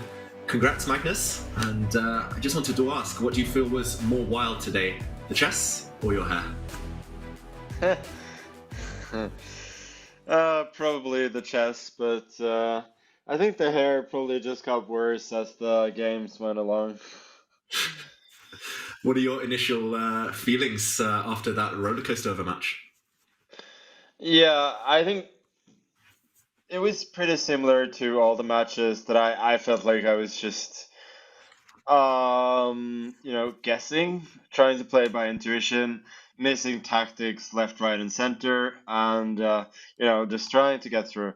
And I really needed my extra life today, that's for sure. Because, you could see it in the score as well, but also psychologically, it was kind of, in that sense, it was kind of pleasant to go 2-0 down, because then I knew I'd very certainly need the reset anyway. So I didn't go into the reset particularly disappointed or anything. I was like, yeah. Let's play 2 good games, or let's try. Because he was also showing nerves at that point. So at that point, I was not too worried. But yeah, fun match. Yeah, were you impressed with how quickly he came out of the gates? How well he played at the beginning of the match, Alireza? Yeah, I thought the first game was a lot of fun and probably pretty good as well. yeah, then I made this one like overeager move. Queen a5 there, playing for a win. More than anything else, I should know that if I get into these positions against Alireza, like usually will trick me and I will lose. So I was thinking that during the game, like why am I looking for a win? But I couldn't really help it. I could feel that I was missing something several times. Um, but but yeah, I mean, also in the second game, he outplayed me completely. But yeah, it was good to see him playing so well. But he, like everybody else, I don't know if he lost energy, if he got nervous, but it's hard to keep it up. And we were surprised, I know the chat was surprised as well, by how quickly you gave up on game 4 in set 1. Was that just to, I mean, what was the thinking behind that decision? I just missed bishop e2, and I was kind of pissed about that, and there were no winning chances, so I thought, it's fine. I get white the next game, I start anew. I know, like, technically you give up a little bit of equity, but I was just, like, mentally done after missing that move. No, fair enough. I think it's really refreshing to hear kind of the honest thought process for the top players. And Magnus, how does it feel after winning so many different Champions Chess Tour events? You've won a couple of years in a row now and starting the first event on a high as well. Yeah, it feels really good. I've had other matches here where I've been kind of annoyed after I won because I didn't feel like I was playing great, but I think today I persevered through some very difficult moments against a more than worthy opponent. So I'm very, very happy.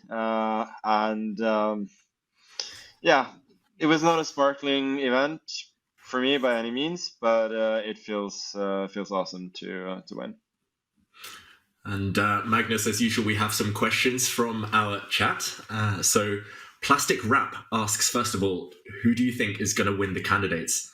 Is your opinion altered a bit after today's performance by Alireza? Yeah, not necessarily. So this tournament that I'm playing now in Germany, it's really a class of generations because there are 4 young guys and there are 4 old guys. And here, I think it's very, very open. Well, I'm obviously one of the old guys, if anybody was wondering. And here, I think it's very, very open. While in the candidates, I do think that the old guys still have a bit of an edge. So that would be my guess. One of the old guys win. Oh, Magnus, I'm 2 weeks older than you. You can't use the word old. 33 is the new 18. We're fine. I mean, speaking of this event, you mentioned you're in Germany now. We have a question from Krishna21234. And the question is asking, how excited are you for the 960 freestyle event? Is there anything specific you're doing to prepare for it? I'm very excited for the event. I've tried to play some training games, but that didn't go so well. So I kind of gave up on that. But I've been studying some different opening strategies and sort of. I think like initial strategy, except for playing training, is all you can study, really. So even though there is in theory, I've been trying to get more of a feel of where the pieces go in different situations. But it's super difficult and challenging, so I'm really looking forward to it. You mentioned those training games didn't go too well, Magnus. Your opponent must have been super strong. Yeah, it must have been somebody who's not old. Okay, Magnus, that just leaves us to say congratulations, Champions Chess Tour, first event of season 2024 in the books. You won it again. Yeah, you must be thrilled. and best of luck in Germany. We'll be watching. Thank you so much. Okay, cheers, Magnus. That was Magnus Carlsen, your 2024 Chessable Masters champion. He wins the first leg of the Champions Chess Tour. There are only 4 legs this year. He also stamps his ticket to the season and finals. David, we heard him in his interview with you just now. He seems quite happy. Yeah, he seems in good spirits, Magnus Carlsen, and we know that happy chess players play the best. And he was a bit relieved, I feel, mixed in that. The emotional roller coaster, Robert, it was up and down today, but ultimately he got the job done. And he's going to be one to watch at this freestyle tournament next week. Just really great to see him in top spirits. But also when you chatted with Firouzja, I'm cheering for him. I think the way he played today in the candidates in the 960 tournament, he's earned so many more new fans, and he's going to be back and stronger. And I think everyone understands the mindset that Firouzja was in. A disappointing finish. He beat Magnus Carlsen in their grand final match. In the reset, he just couldn't get his feet underneath him. He struggled in game 1 and lost. He heard it from Alireza himself. He was very disappointed in that. And then in game 2, he did have an advantage for a few turns, but it was a tricky position, and he ended up going down to defeat. So when all is said and done, Magnus Carlsen, he ends up in first place. He also wins a cool $30,000. So let's revisit our Chessable Master standings presented by wealth management partner Julius Baer. Magnus Carlsen, $30,000 plus those tour points. If we're honest, the tour points for Magnus, they're irrelevant because he has just earned his spot in the season and finals. But for everybody else on this list, those tour points and those dollar bills, they are going to be gladly swooped up, stored, and used later. And hopefully, for some of them, by season end, they'll accumulate enough tour points to qualify for the finals by that method. Yeah, every point matters on the chessboard. Every move matters as well. This is the Champions Chess Tour, and it's such a long season, Robert. It's just been a fantastic start. The whole Chessable Masters, from the play-in stage across all the divisions, and ultimately Magnus today. We're becoming used to that, but it's shaping up really nicely for 2024. It is, and it's not just about the top division. Yesterday, we saw the Division 2 and Division 3 finales where Vincent Keimer, he won in Division 2. We'll see him in Division 1 the next time. And then for Alexei Sarana, he gets to skip the play-in. He'll be in division placement along with some of the others. But as we look at our tour standings, presented once again by our wealth management partner, Julius Baer, we see that the top 4 names are the same players who finished in the top 4 spots of Division 1. But in 5th place, David, we see Vincent Keimer, and then we're going to see other players who are participating in the Division 2 and Division 3 tournaments because they actually were able to secure quite a number of tour points themselves. Yeah, in the Champions Chess Tour, we reward perseverance. We reward the stamina of the players, especially in Division 2 and 3, these kind of giant divisions. They're battling it out, fighting for their lives, playing game after game, and really nice to see professional players being supported like this, given opportunities. And watch out for some of those other names lower down the divisions to come back, challenge the likes of Magnus Carlsen next time. It's such an open field. It's nice to see so many world-class grandmasters take part, and it just adds to the excitement for sure.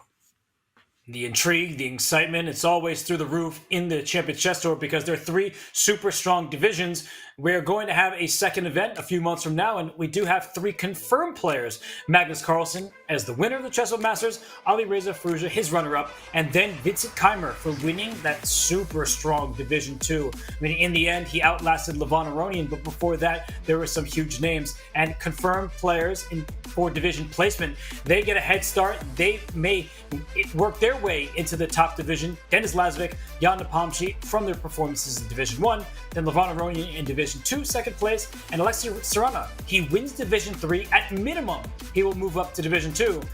But David, I don't think we'll be surprised if he is in the top division in the next event. Yeah, Alexei Sarana, super impressive yesterday when we followed him, seizing that Division 3 title, and everything, all games, so much on the line. And just really nice to see. It feels like the perfect start to the season. All of these top players bringing their A game, showing how much they want it, Robert.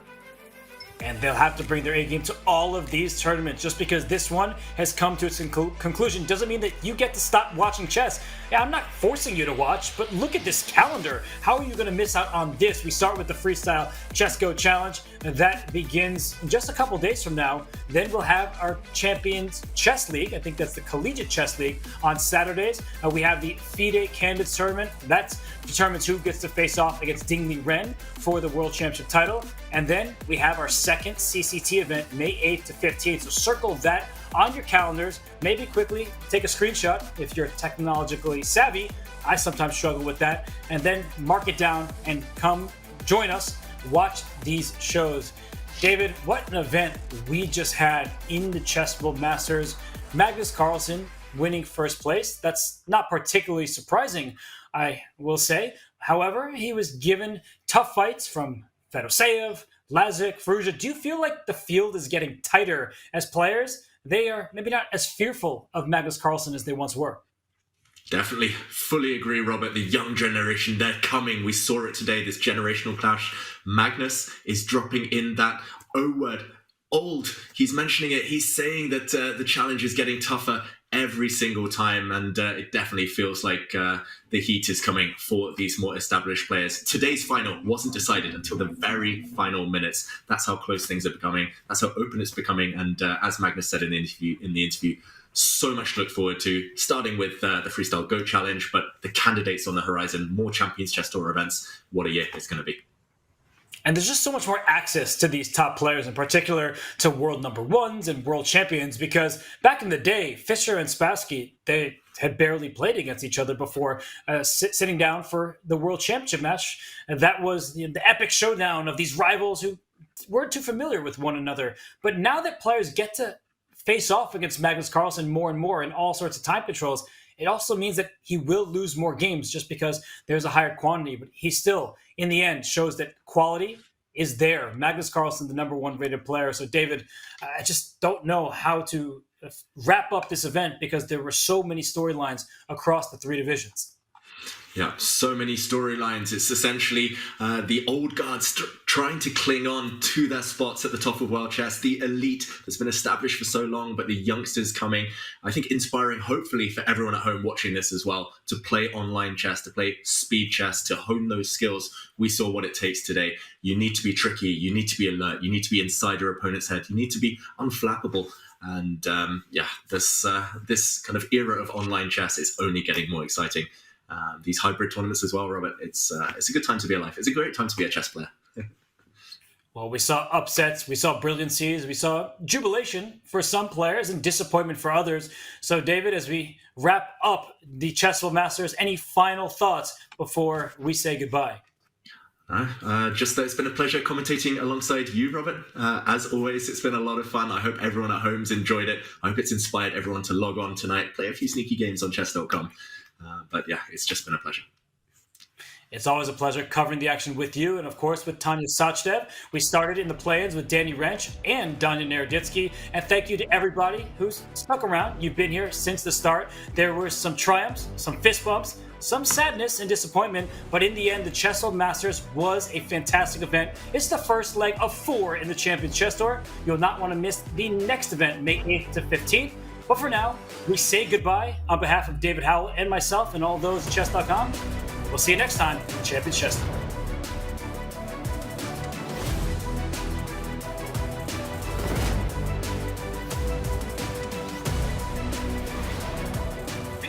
That was sick from Alireza. I see progress with a helping hand, but unfortunately, again, you're playing Magnus Carlsen, and he is a marathon man. Whoa! Magnus Carlsen lost on time! Are you kidding me? Queen G6 would be checkmate. Oh, he walked into a mating net. Oh my gosh, and Vladimir Fedoseev so close. Unbelievable Armageddon. Magnus cursing his luck here. He knows Dennis has done perfectly, and he's about to lose with white Magnus. This nearly never happens. The pawn drops. Dennis takes a historic victory. Jan Tanya, he's just checking, he's just hoping now, but 36, 37 seconds. Alireza is forcing the queens off, otherwise it's checkmate. Is this the end of Jan's tournament? It is the end of the road for Jan. I think he's just in time here, Firouzja, to hold the draw. He has this under control. It is Firouzja who progresses, but Dennis threw everything at this game. He got so close. Magnus has blundered. Oh, and Magnus missed this simple, quiet pawn move. The black king is safe. Is completely winning for Firouzja now. David, this is getting out of control for Magnus Carlsen. Knight c3, a winning move, Robert. Double attack. He is just dominating Magnus Carlsen. Wow. A lot of fans will be pleased. A lot of fans will be devastated. It's the London system. d7 comes, and then rook c8 shuts down the access of the black rook along the 8th rank, and the b-pawn promotes. Magnus Carlsen, he wins on time, but he was winning on the board. Has Magnus slipped up though? Bishop to e2. Yes, wow, look at his face. And wow, Magnus agreed to draw. So he agreed to lose the match. There was really no stopping the win for Magnus Carlsen. Alireza plays a couple moves, but you could tell that look on his face. He can't believe what has happened, but the game is done. What a comeback from the champ. He lost the grand final, but it's reset, and he successfully has hit the reset button. Magnus needs to prove that he can hold the half point. And whoa, the wrong move from Alireza. Magnus Carlsen wins the tournament, the Chessable Masters 2024, the first event of the Champions Chess Tour.